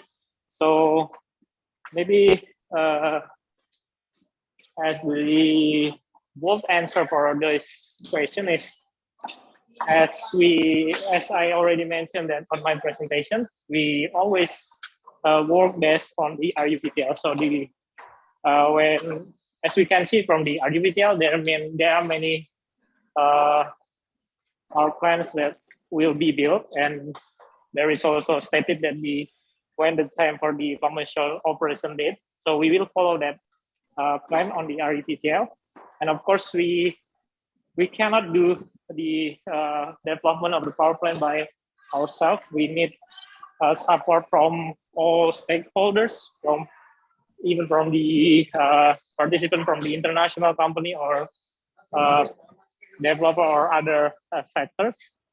And in doing the before we launch the procurement, we will do the study to make sure that the system will able to receive the new power plant, especially if we are planning to build variable renewable energy, because the intermittency of the power plant will affect the power quality of the system.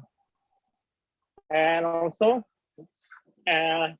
for the forecasting of the demand, we also need to do the analysis first for the system analysis before we do the procurement. And for if you're talking about the industry, how to make sure that the power plant will be absorbed, or the electricity that produced from the renewable energy will be absorbed by the demand, there is a strategy that we call REBIT, or renewable energy based industry development. So when there is a plan that to build a new industry, or let's say like manufacturer or industrial fabrics, something like that. So when we already know that they need some amount of the electricity, let's say 100 gigawatt hour per year, per year, for example. So we will do the development of the renewable based on that their needs. Maybe that's the answer that I could give for that question. Thank you. Okay, thank you very much, Mr. Ferdinand. And the same questions goes to Mr. Budi. Are you still with us? Budi is driving so far. Oh, okay. I think he has answered that in chat. Okay. May I add some comment on this question, because I think this is a good question, and I think many of our good friends, participants came from abroad, might not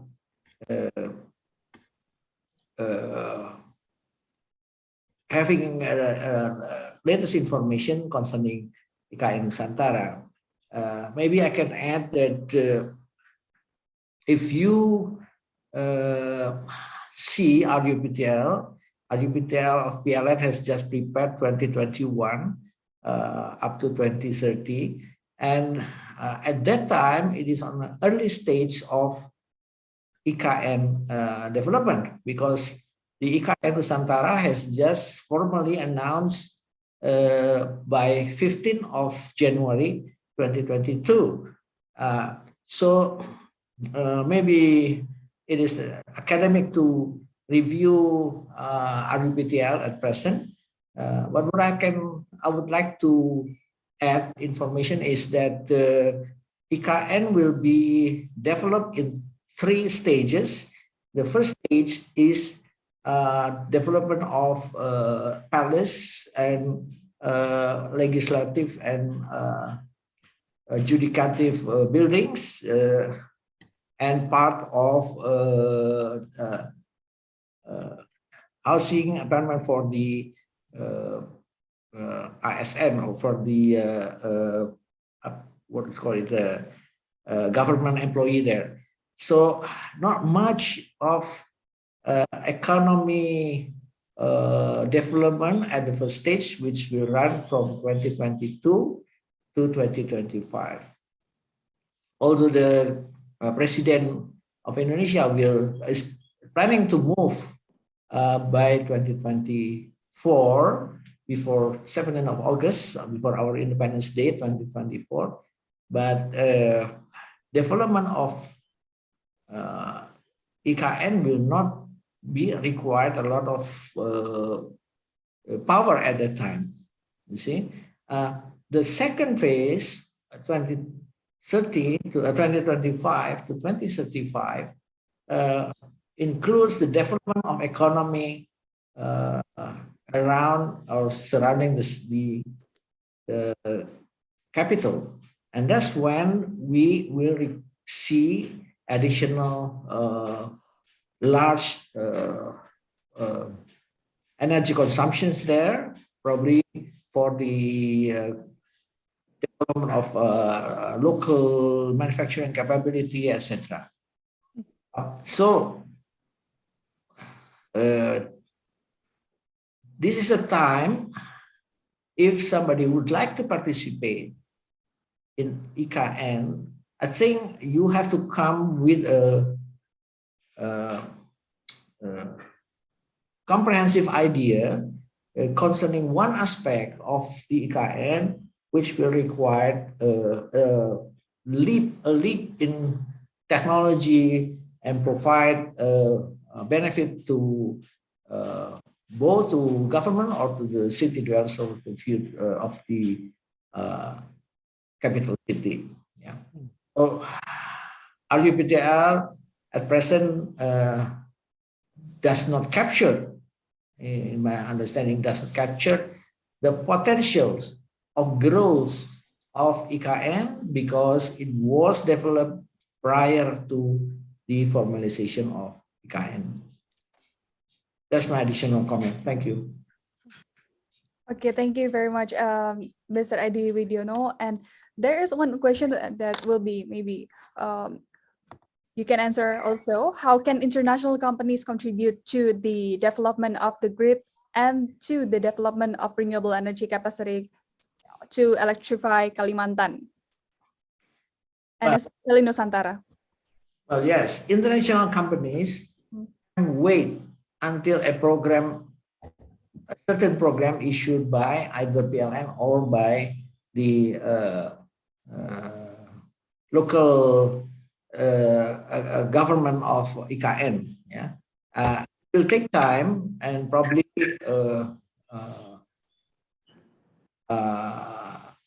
is not going to be as many people expected. Yeah, but I think IKN is just currently a very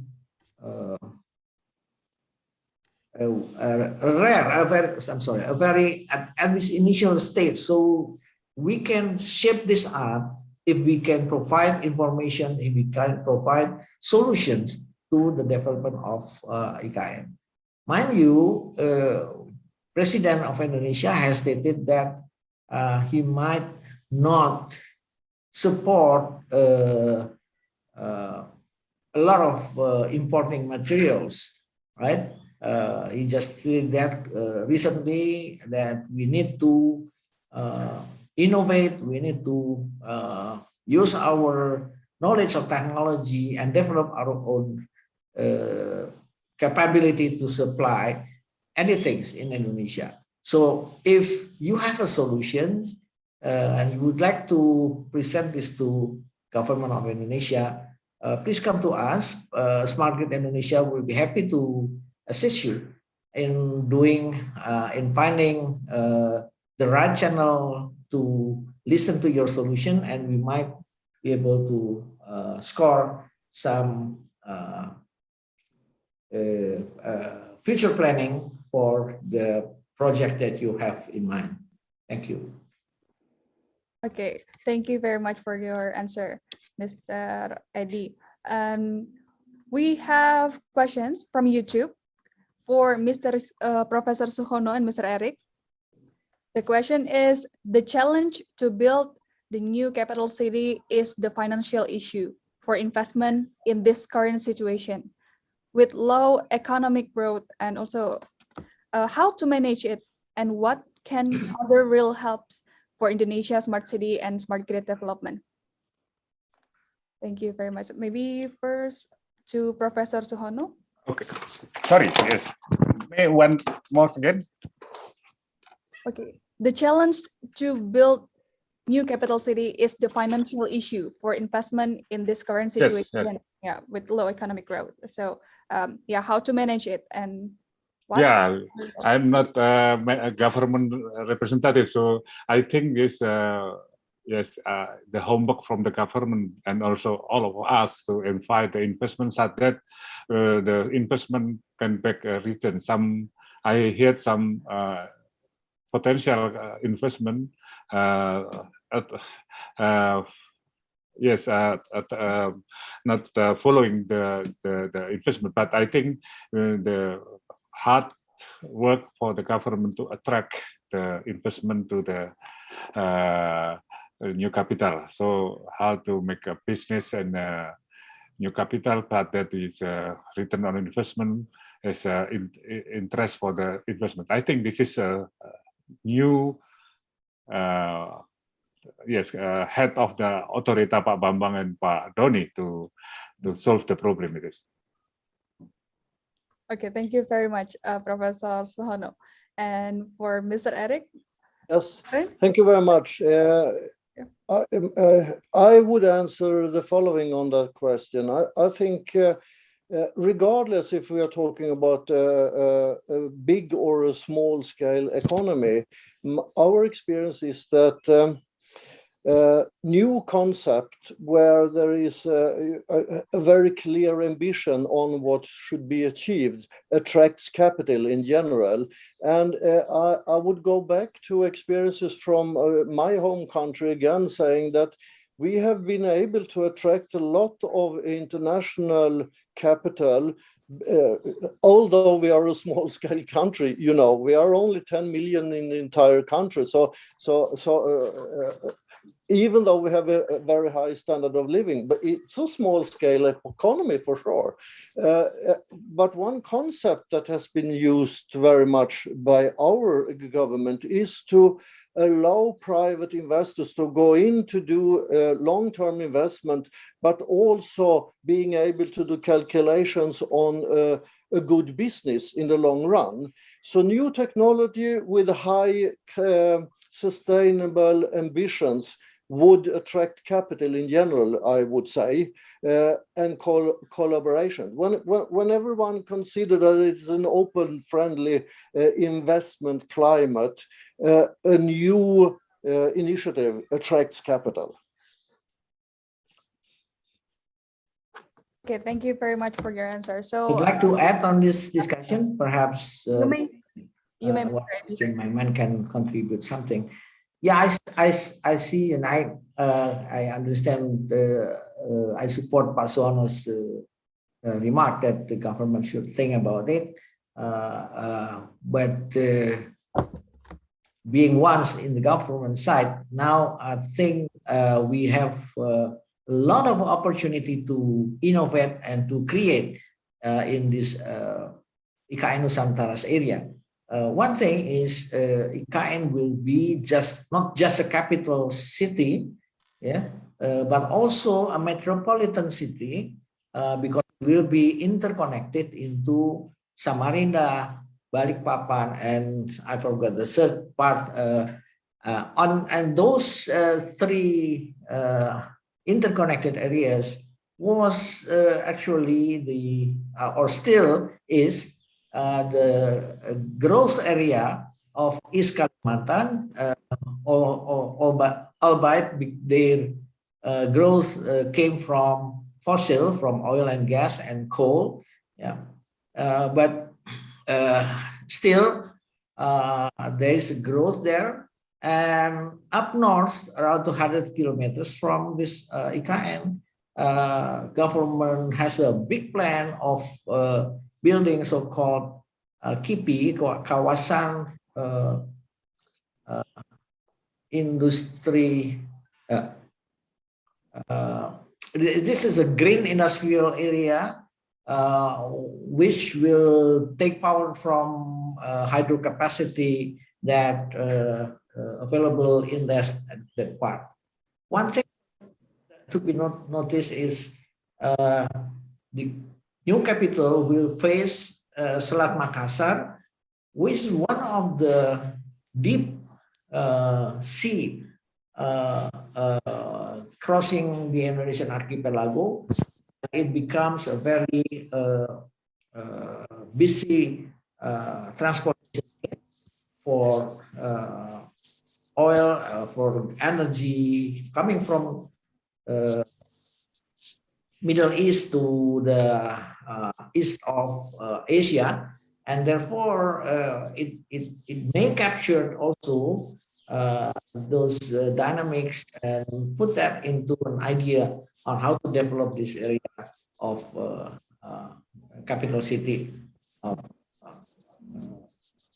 Nusantara. I think with that prospect, we are still at the early stage of development, and that's why, as I said, we may propose to the government our idea, what's the best, how to participate, because the government in doing this, developing this capital city, will have to take many facets of problems, and again, I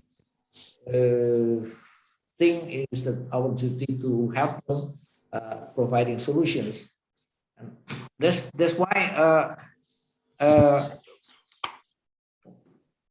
being a man in the corporation, I always believe that for a good projects, for a good programs, there is always a good there is always a finance.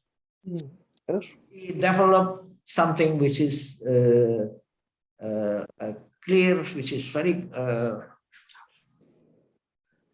clearly provide a good value to the investors, then financial problems is solved. I'm positive about it. Yes. Thank you.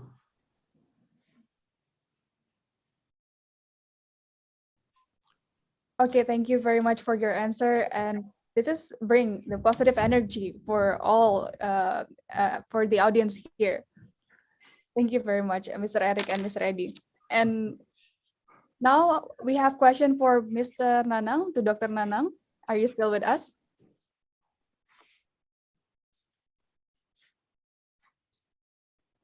Okay, there is a questions about the smart grid concept that you already shared before. To Dr. Nanang.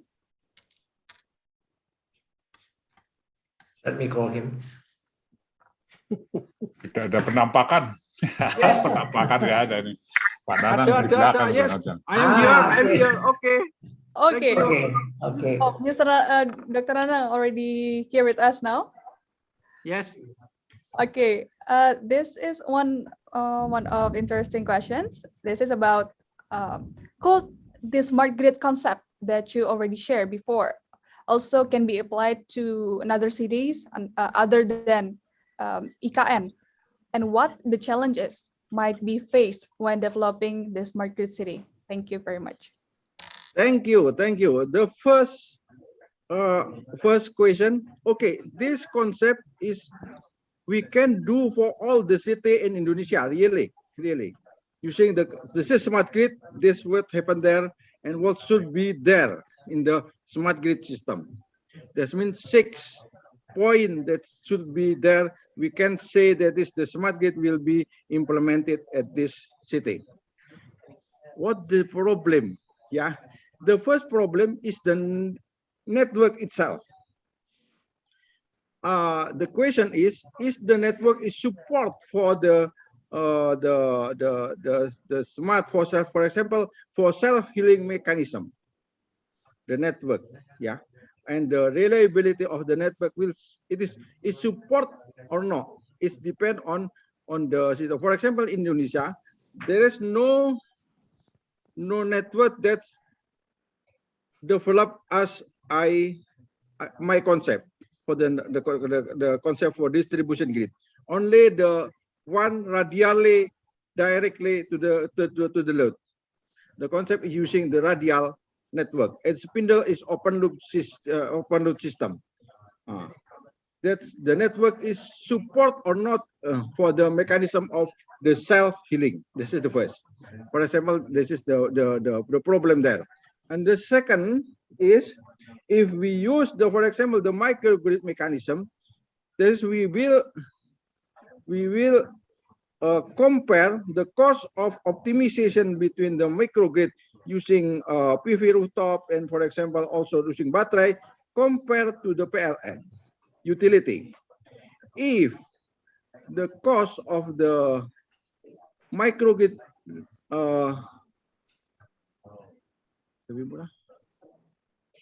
is cheaper compared to the utility, that will be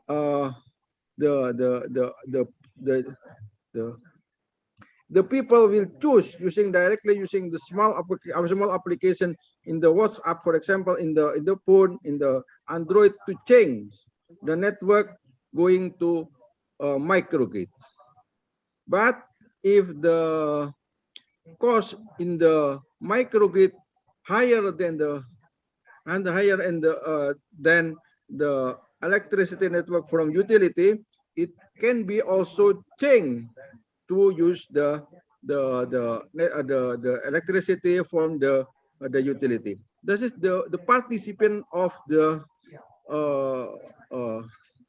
people to choose what is the network will be put from there. But the regulation is still not but I didn't know exactly there. Yeah, the regulation, I don't know. But this is the concept, yeah. But it can be implemented, yeah. Pak Nanang, may I ask you directly what a question which is in my mind after listening to Mr. Eric Severin's explanation, especially concerning the energy positive apartment. So yeah, that means buildings in our IKN could be sometimes become a power producers. Yes, exactly. Because the concept of BPV.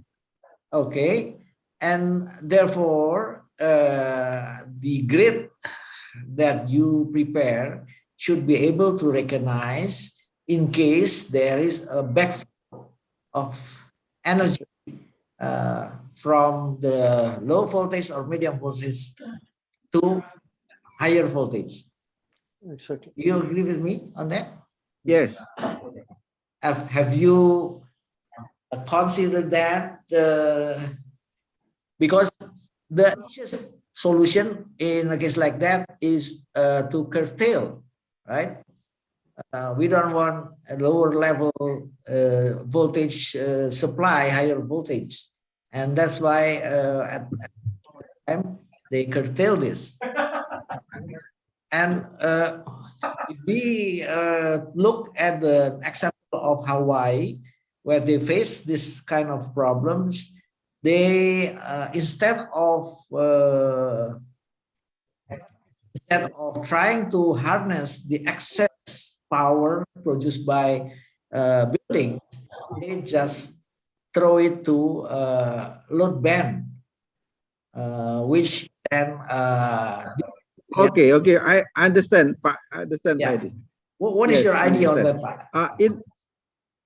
My idea is we use there is grid from the grid utility, the PLN. We have the network is okay. We have also the concept for the network is ring and the total. It is good reliability for this. This is the first. But in the resiliency problem is something, for example, the earthquake occurs that we will all of the system we will use the microgrid mechanism.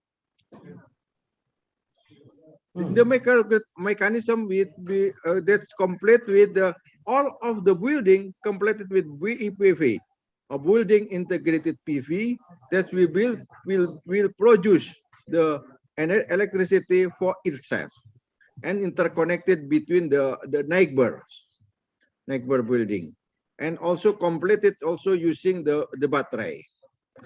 And if the total cost in the microgrids cheaper than the utility, that change the supply to the building is not come from the electricity utility, but come from the grid, from the microgrid itself.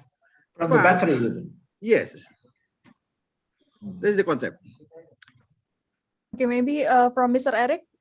Yes, thank you very much. I have two comments on that. One is that this is exactly what we are facing now in many places where we have local production, and the basic concept is that someone is producing the energy and the distributor is just distributing it. Now the distributor becomes the hub because there is a producer as consumers differs over time. So it becomes extremely important that the DSO is capable of allowing everyone to be producer 1 hour and to be a consumer another hour, and to fix all these interactions, not only talking about billing, but from a technical perspective. Yeah. So the distributor needs to stimulate that to happen, because then things will start to go very quickly. That is one comment. I would like to comment on the self-healing network as well. As a complement and as an alternative to that concept, there is now also concept where we are collecting data from the present network, existing network, old network, and processing that data to look over time, looking over trends in the network, being able to see in advance before we facing disturbances. So we can see a disturbance tendency before it is an outage in place, meaning that this allows the utility to take action before there is an interruption in the supply. That's good. This is good idea. This is good idea. This is good idea. Before interruption occurs. Okay, good. But we should have some of IoT based, for example, to monitor all of the current, all of the voltage, and some of the data come to directly to the system. Yeah, we should know. We put there the intelligent electronic devices there, IED, to know to come to send to us to evaluate every time using the AMI mechanism, advanced matter infrastructure that's put there in one facet of my concept on the smart grid. That we will happen. This is Eric. Yes, I agree with you. Before happen. Yeah. Okay, I agree. But we should complete it also use with the mechanism of AMI. Yes. AMI.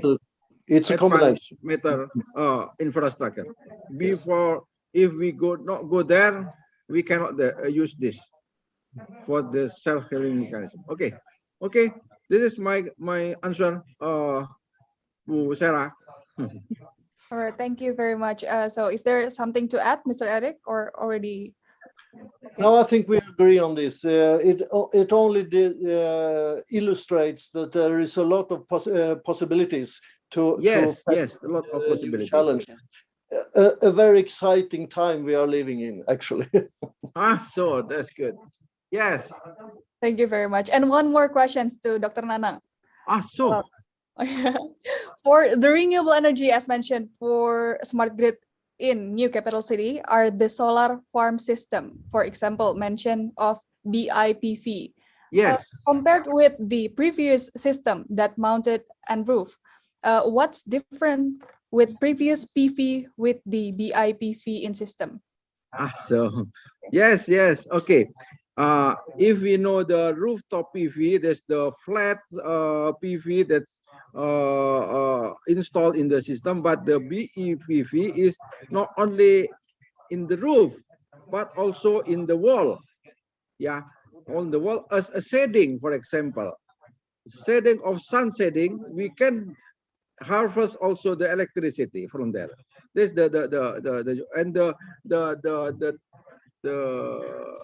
the PV module is so flexible there. Yeah, flexible and have more colorful compared only blue one from the rooftop PV. That's it. The difference. But the efficiency is lower than the rooftop PV there. Yeah. Okay, and one more from Mr. Zupri Zainal. Can I add, Sharon, a bit? I am interested to jump in because I think at present we see that Indonesia has been an importer of PV, especially from China, and the type of the PV which are being used in Indonesia is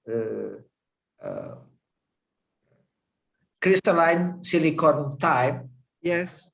And it comes monocrystalline and polycrystalline. It comes from processing of our sand, silicon grade sand, which is available in Indonesia, but we don't have the smelter, and we have no capability of developing we don't have any smelter to produce ingot of high grade silicon for this kind of PV. I think I noticed that there is Mr. Patrick participating from Econet, Indonesia and German economic relations, and I understand that Germany has been leading countries in the development of solar PV. So I think it will be very beneficial if Germany could share their technology to develop PV industry in Indonesia, because we need a lot of PV installation in the future. Some figures come to me. It is around 360 gigawatt for next 30 years to come. So 35 years to come. So I think it is a big needs opportunity industry. By the way, we also in cross road currently, because we know that technology required high-grade silicon, require a lot of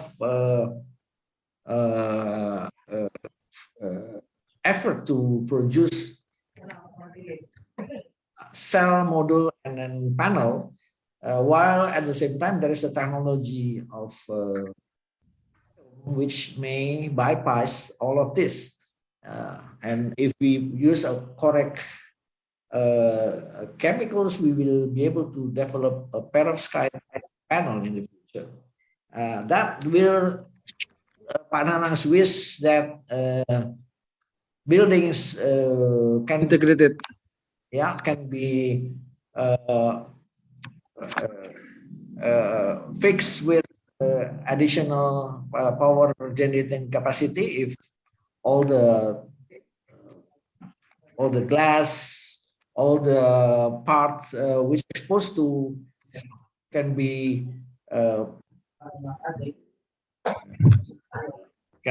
blended with material that can produce electricity from the sun. Okay. Yes, this is the concept. All of the shading of the rain shading, or also the sun shading, will use the BEPV concept of like a paper. This the PV like a paper like this, and we put with any colors there, and then this is the BEPV. That's already implemented. As I know, the concept of new BEPV concept is in the Korea. The Korea, some of manufacturers already developed the BEPV solar cell BEPV. That's it, as I know. Yeah.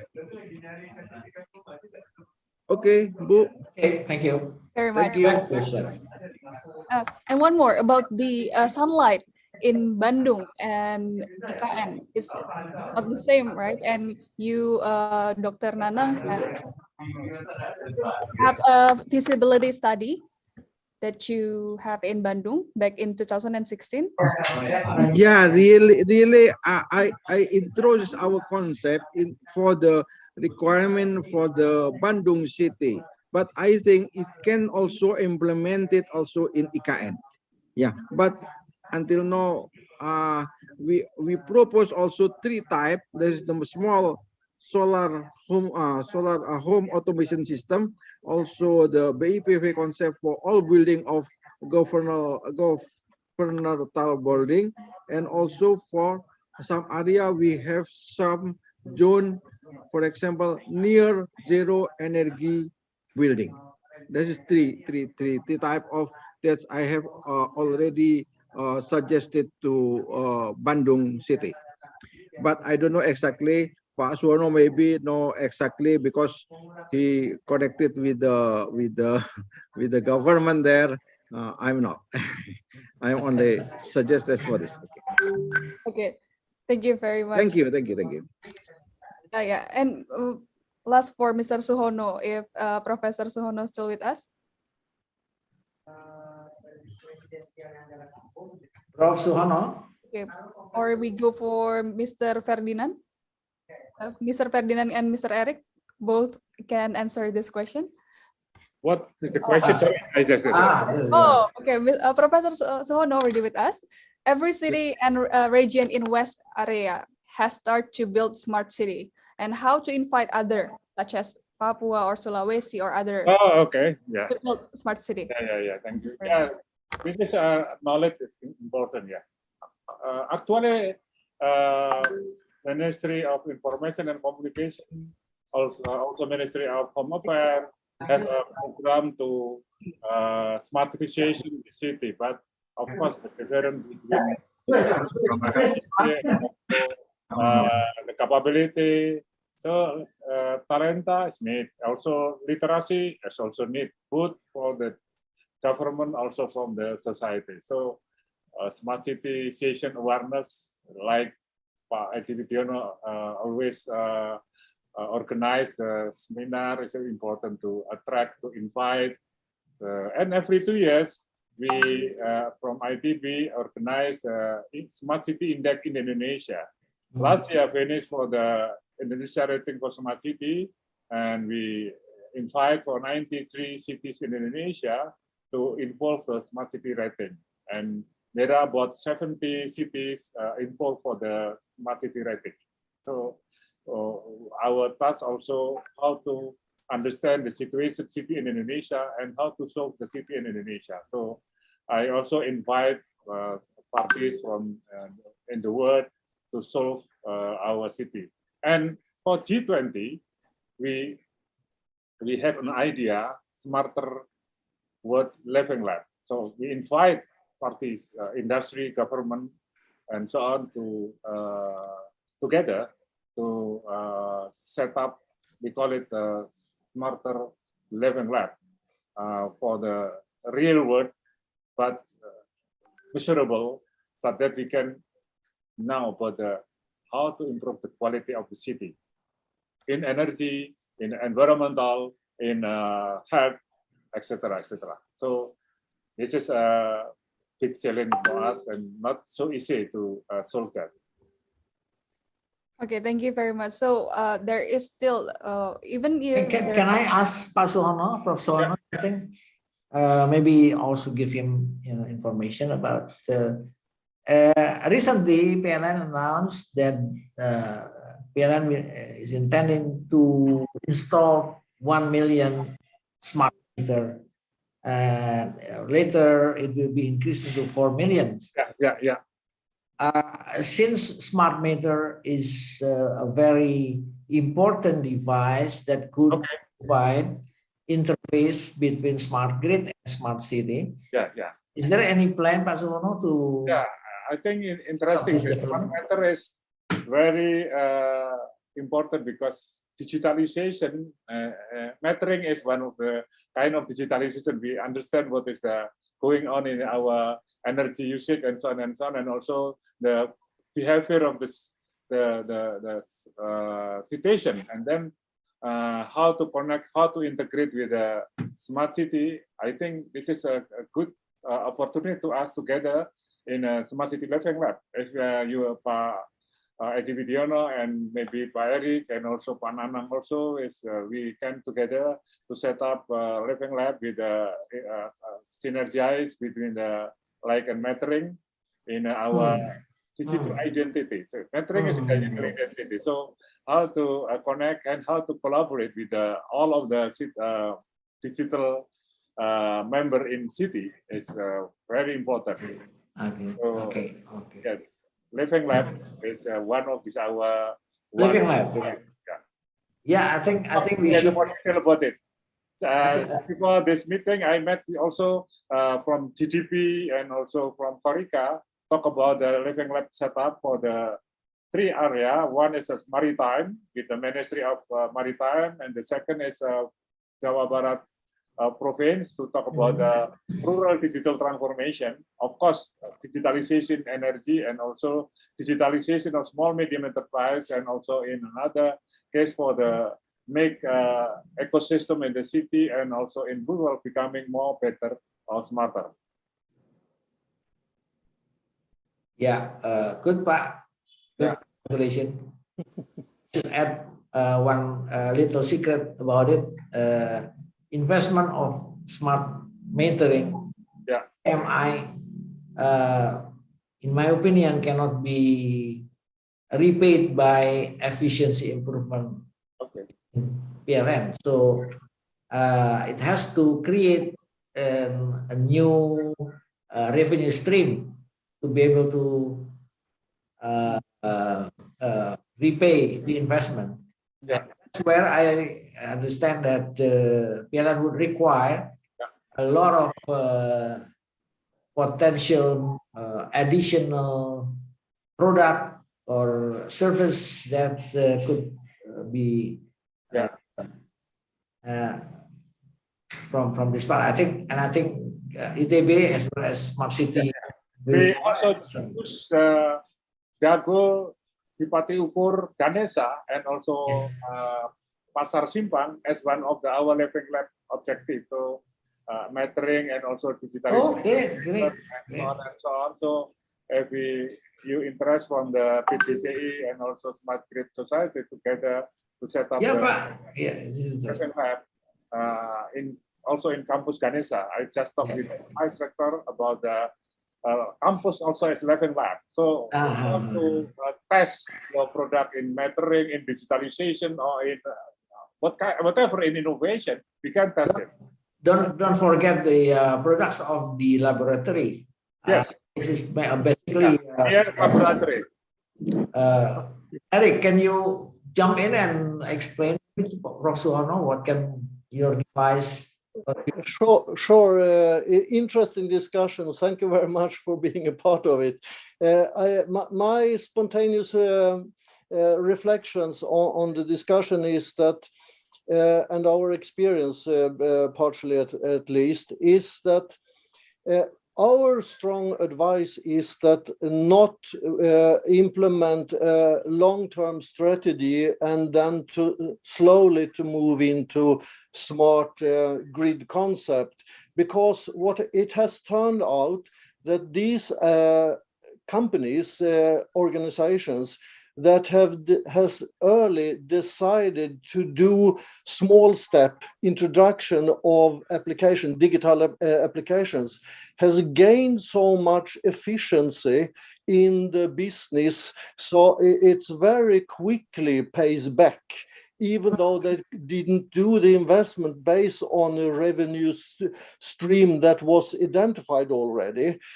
Taking, for instance, examples that existing network, medium voltage networks, when they implement digital solutions, they are facing that there is unused capacity laying hidden, not exposed really, because there is safety margins, etc., from the traditional way of looking at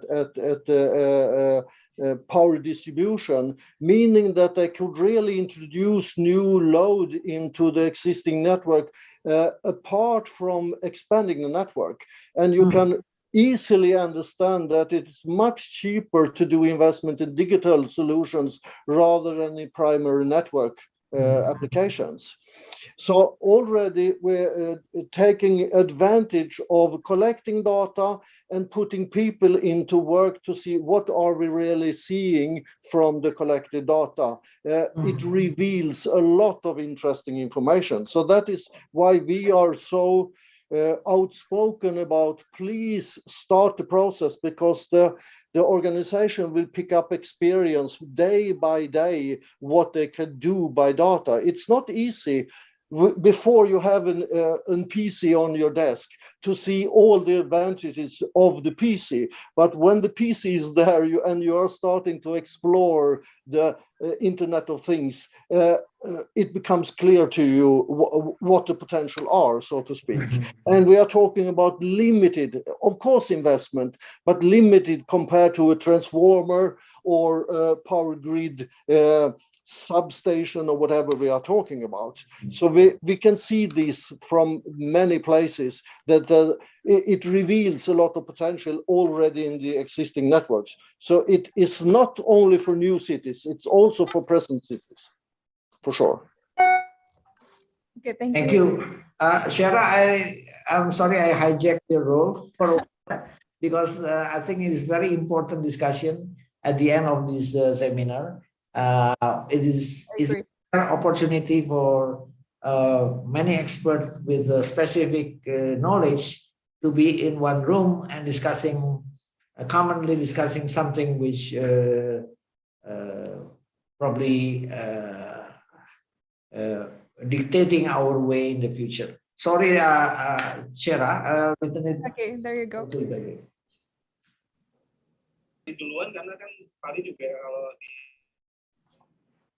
Okay, you may, if you have something to add, Mr. Eddie. No. I think I'm done. Thank you. Thank you very much to all our speakers today, and also today's sponsor, the Laboratory Sweden, Mr. Eric, to Professor Suhono, and also Dr. Nana, and Mr. Ferdinand. And before that, we need to take a picture together first to document our today's agenda. Okay, I will invite you to open your camera.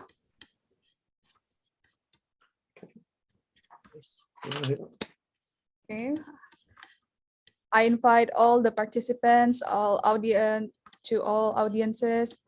to open the camera, and we will take the photo together. Okay, committee, our team already. Prof. Suhono, please. Prof. Suhono. Oh, maybe still on the phone. Okay. Okay, we will take the picture. Yeah. You can go, Miss Yunita. Okay.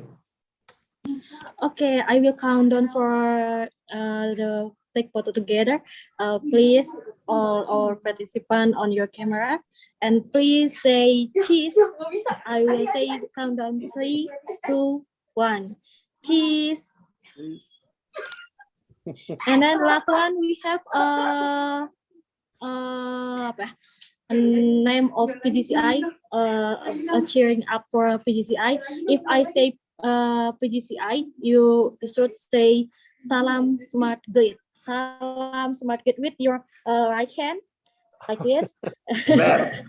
Yeah, PGCI, Salam Smart Grid. I will count down 3, 2, 1. PGCI, Salam Smart Grid. Thank you, Risma. Thank you very much. Thank you very much. Okay, thank you very much. And finally, we already come to the end of this event. And as the moderator, thanks to all speakers, sponsor of today, the Laboratory Sweden, and the committee that has been very great. And discussion today is very fruitful discussion. And the audience entirely can get the mind for smart grid and also smart city at the new capital city of Indonesia for brighter future. And may what we had conducted will be useful for us. If in guiding this event I made mistakes or offend someone here, please forgive me. Thank you very much for your coming and your participation and your nice attention.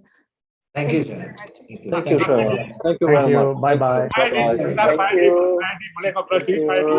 Ya. Terima kasih, Pak Edi. Terima kasih. Dengan living lab, kalau metering mau kita terapkan di salah satu living lab,